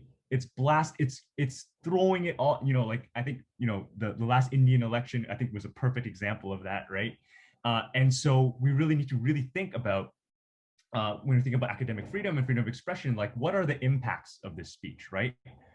Who does it actually harm? Which groups are most impacted by it? How do we understand how power operates with, what speech is being advanced and what is not, right? What is it preying on and what it is not? And, in the case of, I think the CRT, what we're trying to, the anti-CRT stuff is that, there's a difference between people not trying to entertain your, your, I don't know, racist ideas because they don't want to give you a panel on it, and state enforcement to take away funding if you're, so that in university, the perfect example of this is Jordan Peterson, right? So Jordan Peterson says all this, this stuff about extremely trans exclusionary, and it actually militates like violence and insecurity among our trans students, right? And the social deal of that was supposed to be, okay, if you protect, this horrific speech, which is extremely transphobic, or, protect the professors, ability to say the N-word in class, then the good speech, the anti-racist speech, the decolonial stuff is going to get protected too. And that is just so, that's not what happened, right? As you can see, like all of this free speech champions, all the money that I put in that, imagine that, like nobody has said anything about these issues, right? So I think we should be thinking about how, these universities, even a constitutional liberal democracy, it's not silent on equality. It's not silent on justice, right? So in the US context, you can't understand the First Amendment without understanding the Fifth Amendment, without understanding the 14th Amendment, what equality means, right? You can't understand it without taking that seriously. So I think those sort of things, critical analysis of academic freedom, not ceding the ground on free speech, because that's another horrible idea, but understanding it within the context of power and in a context of harm and oppression is extremely, extremely important. And I've said already a lot. I'll leave other folks to talk about the idea of alternative conception of the university, but I wanted to say that. Thank you for that, Honor and Vincent, and others, please, if you have something, feel free to unmute or raise your hand. I put into the chat just because I couldn't agree more. We are living at a moment of what I have described as a fight over the definition of academic freedom, which I think is exactly the same question as a definition of what is the university, which I think is exactly the same question as to what is society, what is the kind of society we want to live in. And so it's not surprising that the university is the battleground, because the university plays a vital role in shaping the future of society. And that's precisely why we have historically seen the attacks. I do agree that the pressures now are more complex and more difficult. But I think picking up on something Vincent said, the fact that there's this tsunami of other sources of information burying information rather than directly trying to engage with it. On the one hand, that's part of the problem. On the other hand, I think it shows, if you'll forgive the term, the market opportunity that higher education is missing. With the explosion of poor quality information, there's a desperate need for high quality curation that the public could connect with. And I think somehow, to me, that's the solution, is we need to tap into our expertise and engage with the public and reassert the expertise of higher education, but with a democratic legitimacy tied to it. So, but just a thought there. David? Yeah, just a couple of thoughts. I'm Secretary General of the Magna Carta Observatory, so you might expect one of these thoughts. I think, first of all, I've hugely enjoyed both this and the previous session. There's a lot of richness there. And the answers to the questions are not easy. But universities historically have had a set of values which might have flexed a little bit over time, but they're still fundamentally there. But what universities haven't always done is to make explicit those values to its communities and to put those values down as the terms on which you will do business. I won't take your time with it now, but as rector of a new university in the Middle East, I had a very large global company wanted to sponsor us. And they ended up doing so, but not without a series of discussions about where their professors would report to, what their terms and conditions would be, and so on, which were completely in line with the university's statutes and values and so on. I accept that it could have been otherwise. So I think the first thing is to have clear values and to be very explicit about those values, both outside the university and inside the university. The second thing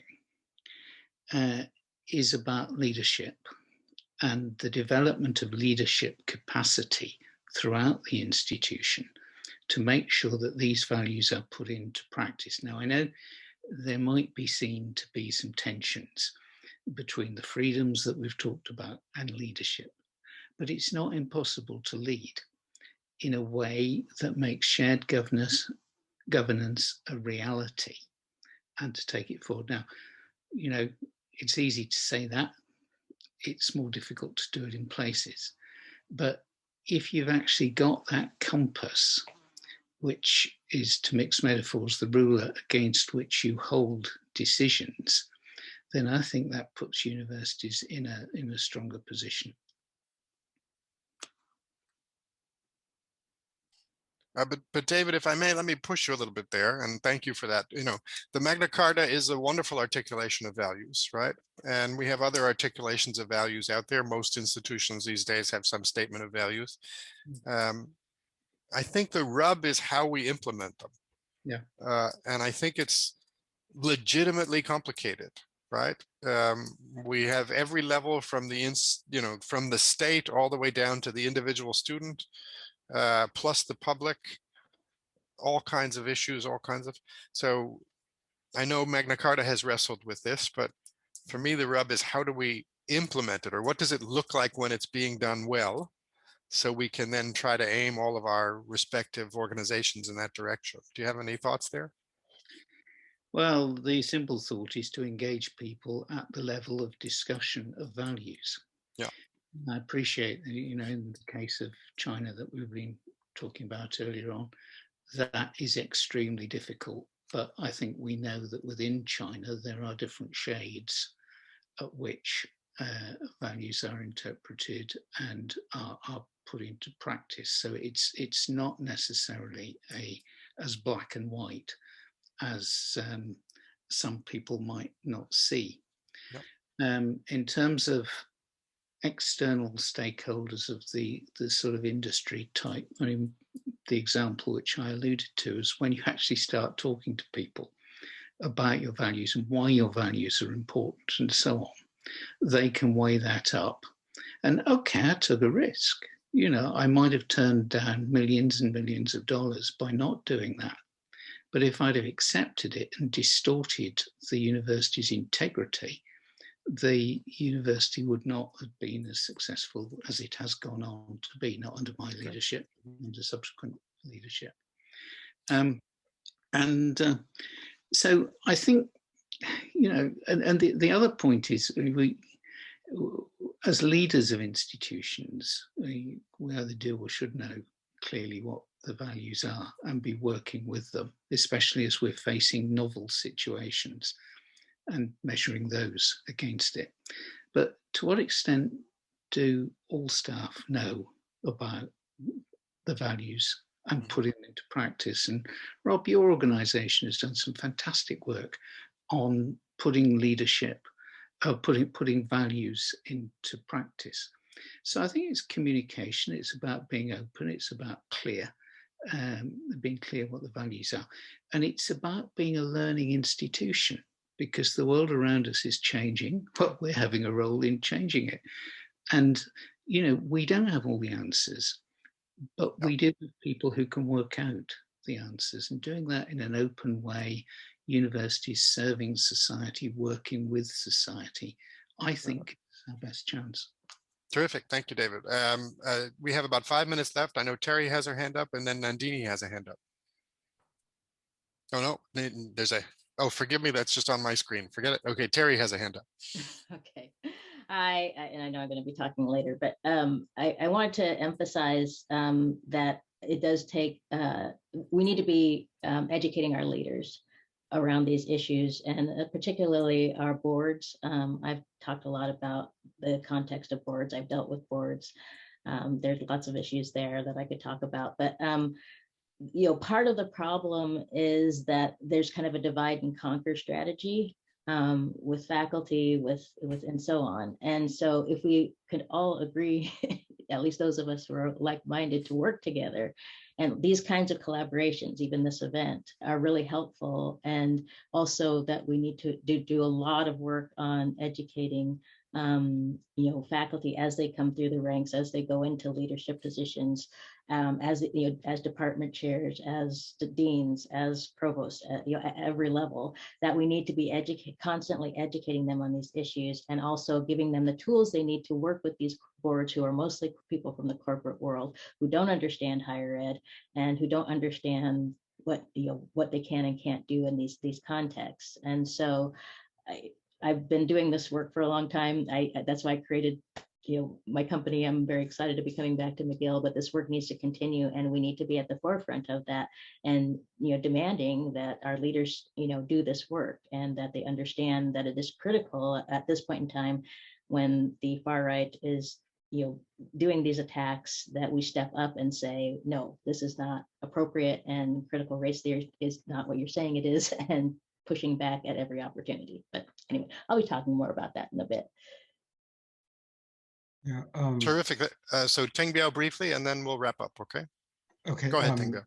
So Vincent has interesting and important question, like how the causes of Chinese Communist Party threat to academic freedom not being xenophobia. And I think it's important. Terri pointed out it's important to distinguish the Chinese government and the Chinese people. So refusing Chinese students of science and technology, that's racism. But if we are confrontational to the Chinese government, like Confucius Institute or the propaganda media, that's not xenophobia. And very briefly, some methods used by the Chinese Communist Party are really unique. Vincent may not agree, but like a Confucius Institute, CSSA, the overseas kidnaps are really unique. not some other countries use that things. Yeah.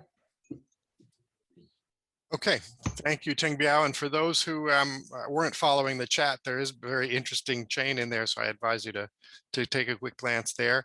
And I would echo, I certainly support the views expressed of not wanting to be xenophobic or to pick on any ethnicity. And it's always difficult when nationality and ethnicity or national policy, state policy and ethnicity get conflated. So I think there is a risk there, and I think the tools used are quite universal. States all over the world have used these things, but I do at the same time agree at this moment in history, given the size of China and its role in international higher education, there are some extra pressures that deserve special attention. I'd like to thank everybody. Terri, your last point on training, I think is just desperately important, and I hope we can talk about that more. I'd like to thank the organizers and everybody for this panel. And I think, Nandini, you're signaling that we have to move on. So I will just thank you, but thank everybody. And I would just like to say, if anybody gets disheartened by the size of the problem or the variety or the scale and so forth, let me just try to leave you with this one thought, which I think is that all of that is a very encouraging sign. In my experience, sort of the 20 years in this work, first we saw the definition challenge where we really didn't even know what we were talking about. And now I think there's actually a great deal of consensus. There still needs to be a lot of education, but what it is, we know. And then we had the data challenge. And recently we've had some real good progress with the Academic Freedom Index, and Europe is now going to be doing monitoring and so forth. And the third big challenge is the implementation challenge. And I think that's the one we're in and we're living, and it's going to be messy and it's going to take a long time. But I think the fact that we're in the mess is a good sign. So thank you all for being a part of that. And again, thank you, Nandini, and everybody for this wonderful conference. Thank you. Thank you very much, Rob. Thank you very much all who spoke at this panel. I think a lot of us are missing lunch and waiting for Professor Terri Givens to close the conference. We are really excited to have Professor Givens with us. She's recently joined McGill. She is a professor at the Department of Political Science, but she will be advising our provost on McGill's anti-Black racism plan. Her bio is very impressive, which Vishakha will post on the chat, but she has significant experience both as a scholar and as an academic administrator. So welcome, Professor Givens, and the floor is over to you for your closing remarks. And after which, if people wish to stay and engage with Professor Givens, Fred McGray will facilitate that conversation. Thank you. Thanks so much. And I'm currently in California, where I'm based in Menlo Park, right next door to my alma mater, Stanford University, which has been doing some interesting things around this issue of academic freedom, but I won't go too much into that. You know, there's so much I could talk about. As I was listening to the presentations, I could think of specific examples I've dealt with in my career that are directly related to some of the things you have raised. And as I already mentioned in my comment at the end of the last panel, you know, I do think boards of trustees, boards of regents are a place where we aren't doing enough in terms of educating them on, you know, the role of faculty. I mean, when I was a provost at Menlo College, I had to explain to my board what a provost was. They didn't know, and they didn't know what my job duties should be. And we also have this corporatization in the U.S., especially in, you know, private institutions. But even public. I was at the University of Texas, Austin for 12 years. And, you know, there was definitely a big push when Rick Perry was in office to corporatize the institution, which we luckily resisted for the most part.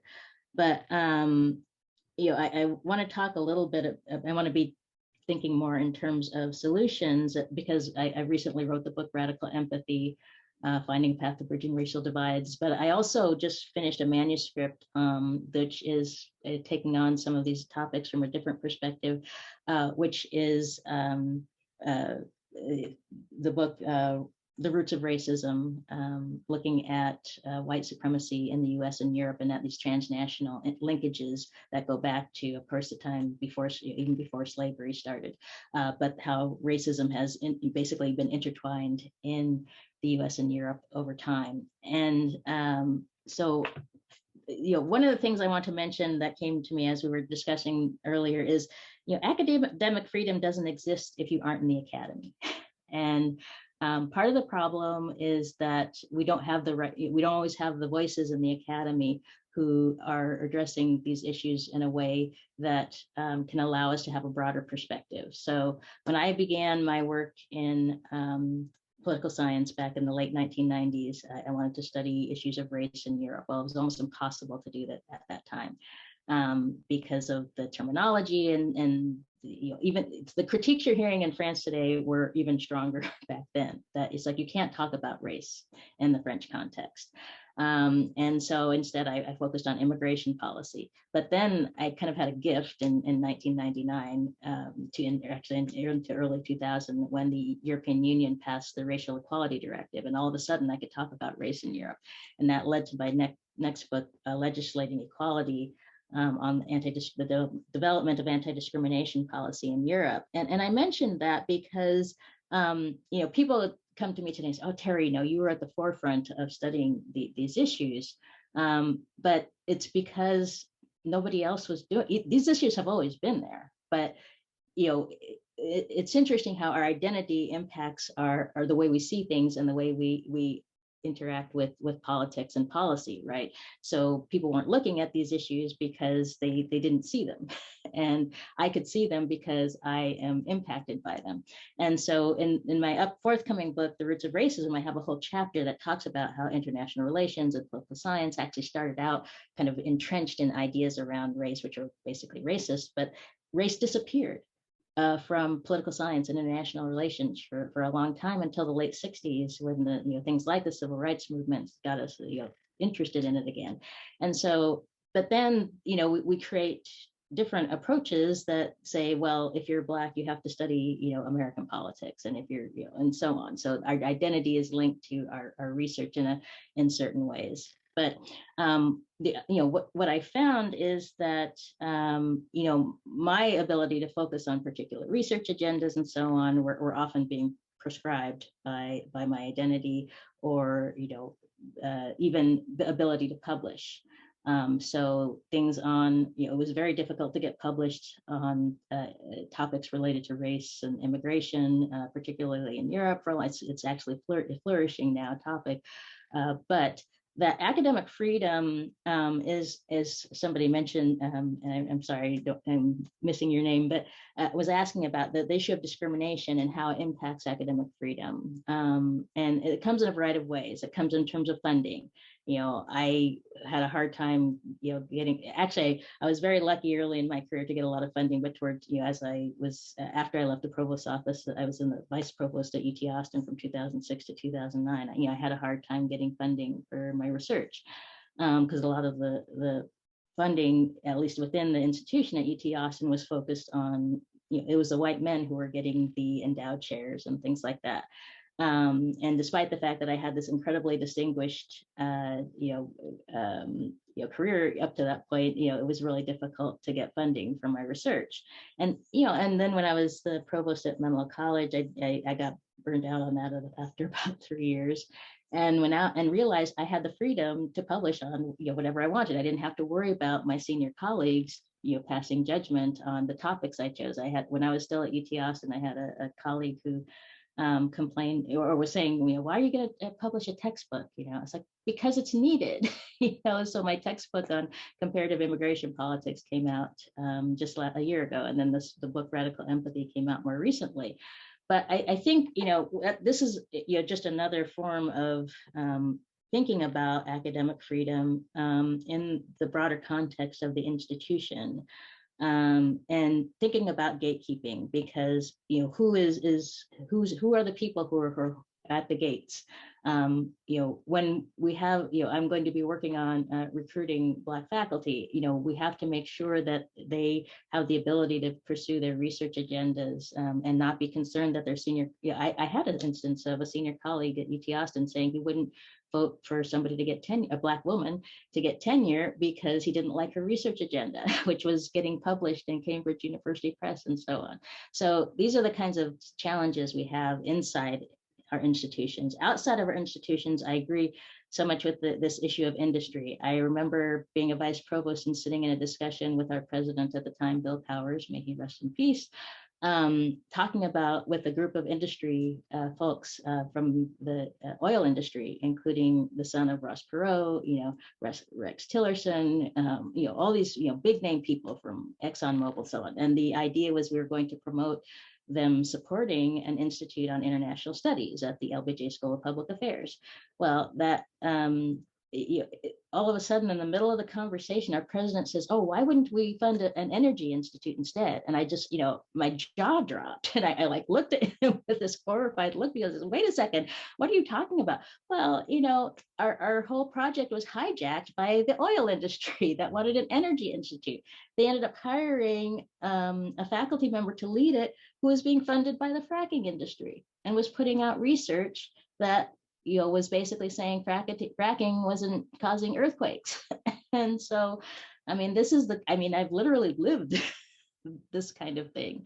And so I think there are some clear systemic factors that are influencing these issues. And I really appreciate Vincent and everyone's interventions on this, because we really need to make sure that we're looking at this from a broader perspective. And I could come back to the comment I made at the end of the last panel.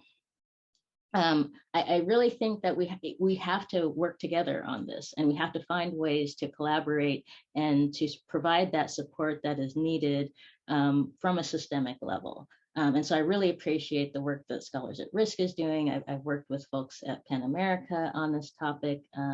They're very engaged in this. And I really do think that we have to focus on supporting each other and making sure that so I really appreciate this conference, because it's opening me up to the work of some really amazing folks who are, we're all under stress, because I even worry about, am I going to get targeted for writing a book about white supremacy? Especially, I suspect that the French aren't going to appreciate what I have to say about, what they're doing in France around race. But I've been writing about this topic for a long time, and luckily so far, I'm going to knock on wood here, I haven't been targeted. But it takes, unfortunately, it takes courage to put a book like that out there, because there is self-censoring going on. And so, to come back to kind of this idea of practicing empathy and radical empathy, I really believe in trying to understand things from the perspective of others, and practicing empathy, but we also have to take action. And that's the radical component of radical empathy, is taking action.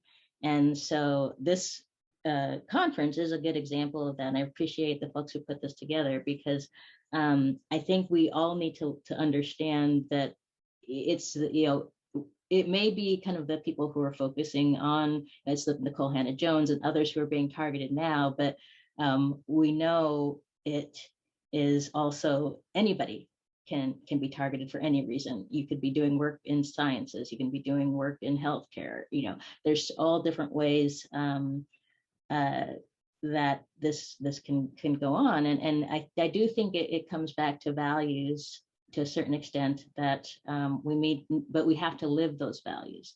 So that it doesn't help if the values are written on a website and we aren't actually living those values on a daily basis.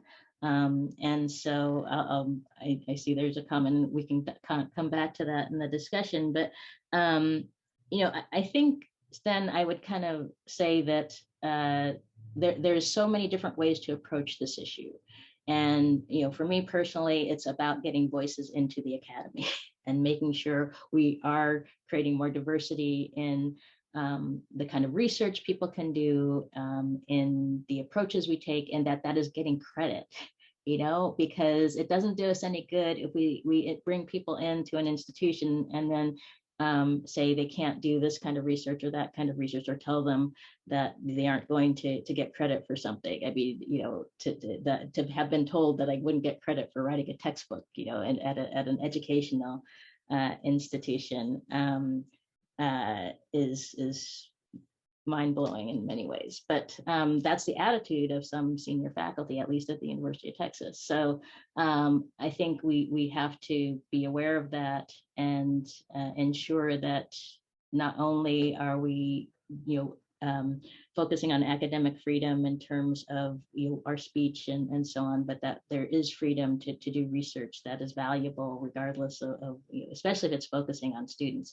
And then just one last comment on our students is that's another area where we also need to educate them, because a faculty of color are under attack by our students. You know, they're being used by far-right organizations to go in to videotape, to you know, take their words out of context and so on. And so I know, you know, there's a lot of concern amongst young faculty of color about how they're going to be perceived. I mean, I remember, you know, when I was starting as a faculty member 20 years ago, you know, I was worried how I'd be perceived in the classroom. I made sure I dressed a certain way, and that, you know, I kind of tried to allay students' fears. You know, here I am, you know, walking in, a Black woman walking into a room talking about teaching Western European politics, and you know, I knew the expectations of my students, who are mostly white at University of Washington, is, you know, what's this Black woman doing, you know, teaching European politics? And so I had to come in and, you know, basically, you know, deal with their stereotypes right from the get-go. But I know a lot of faculty have concerns about, you know, getting bad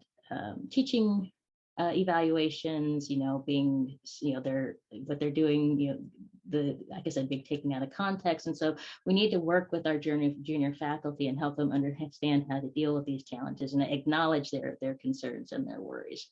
So, you know, I see there's some comments and questions we can talk about, but I'm going to stop there because I know you guys are heading to lunch. But I really appreciate this chance to address the group, and I really look forward to. I'm finally going to get to Montreal in July, so I look forward to meeting some of you who are in Montreal.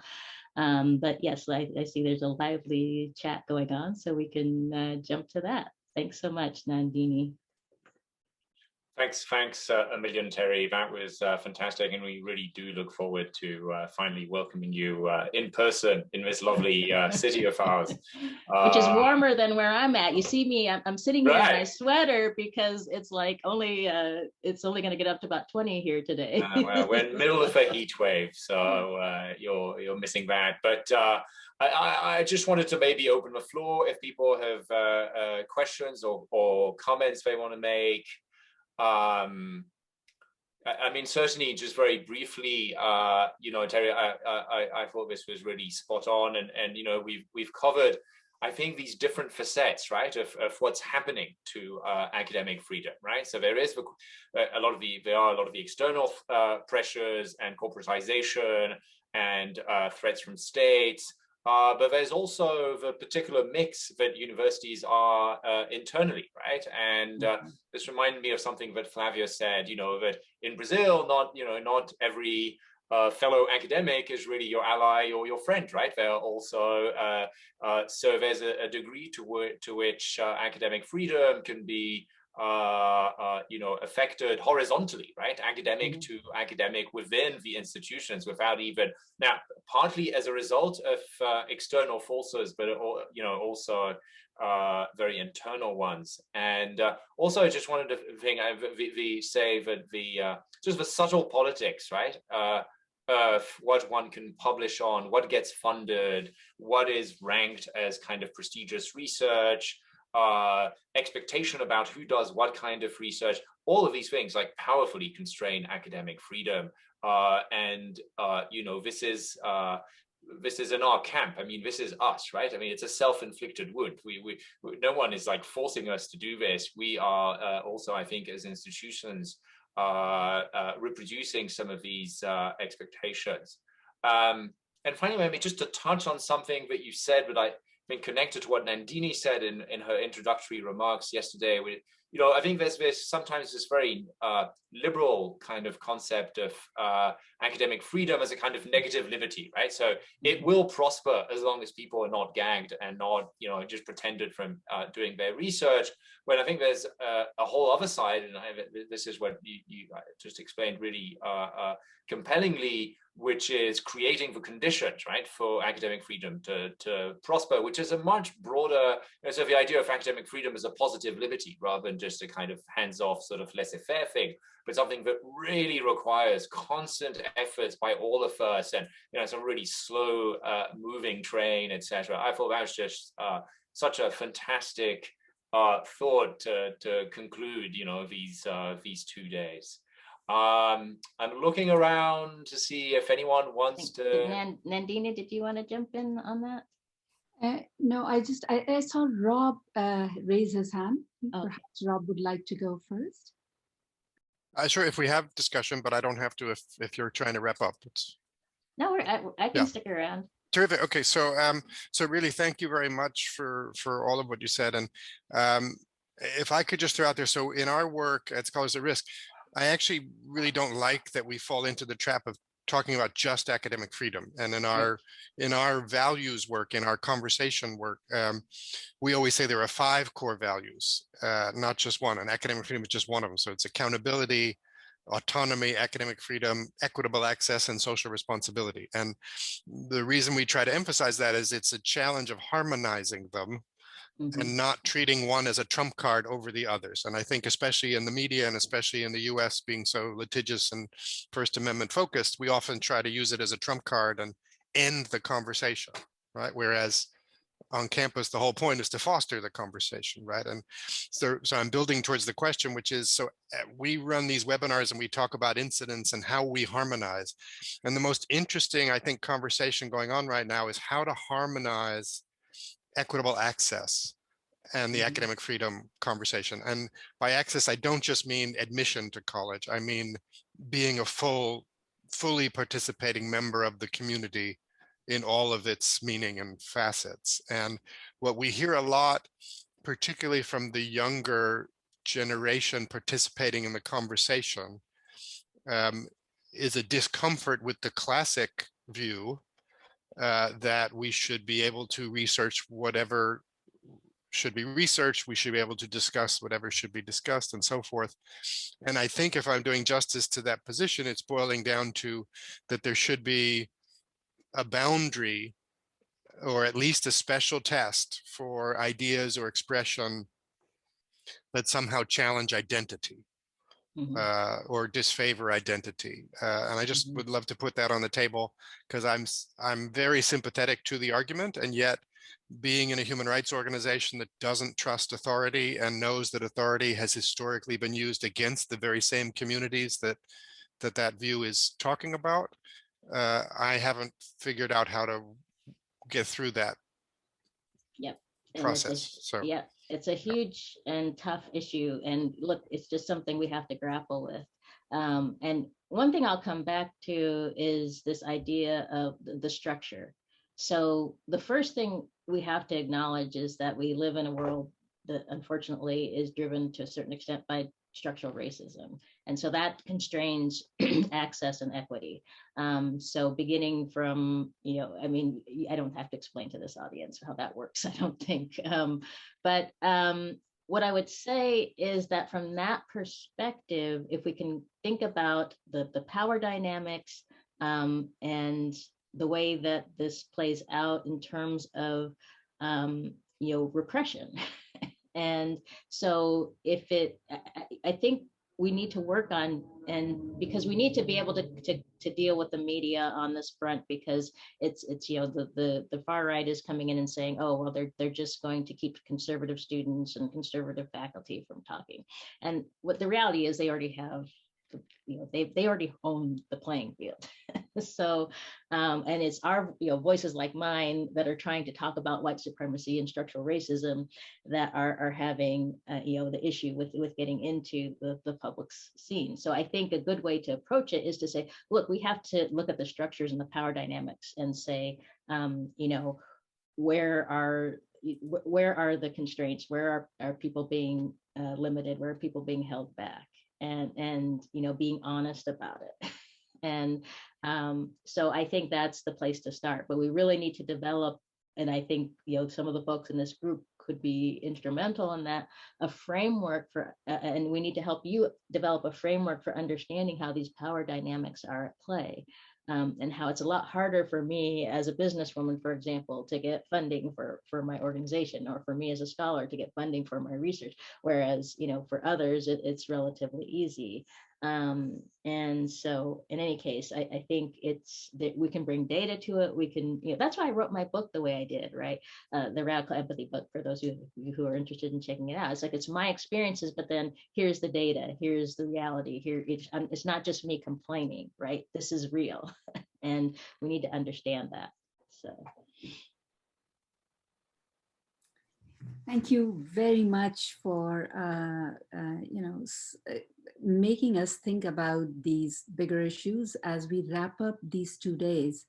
But I wanted to tell all of you that this deliberations and reflections of the past 2 days will be turned into a edited collection. And there is a book in the making.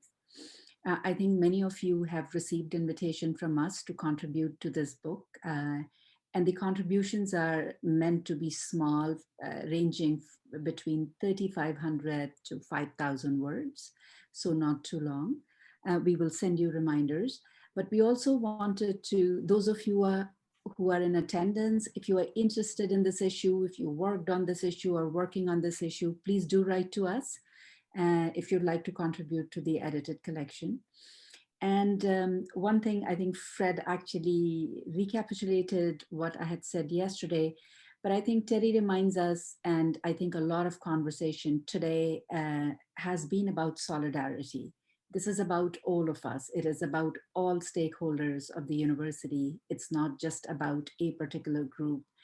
And I am actually thinking about women and women's place in the university. And it was not so long ago where women were not part of what we call the university sphere. But that shifted. And I think that shifted because women worked in solidarity and men worked with women in solidarity, and everyone else did. So I think it is about working together, and particularly having colleagues from Brazil, India, China today. I mean, these are huge countries, and their realities are important and significant for us to understand and work with them and learn. So thanks very much for this very stimulating day.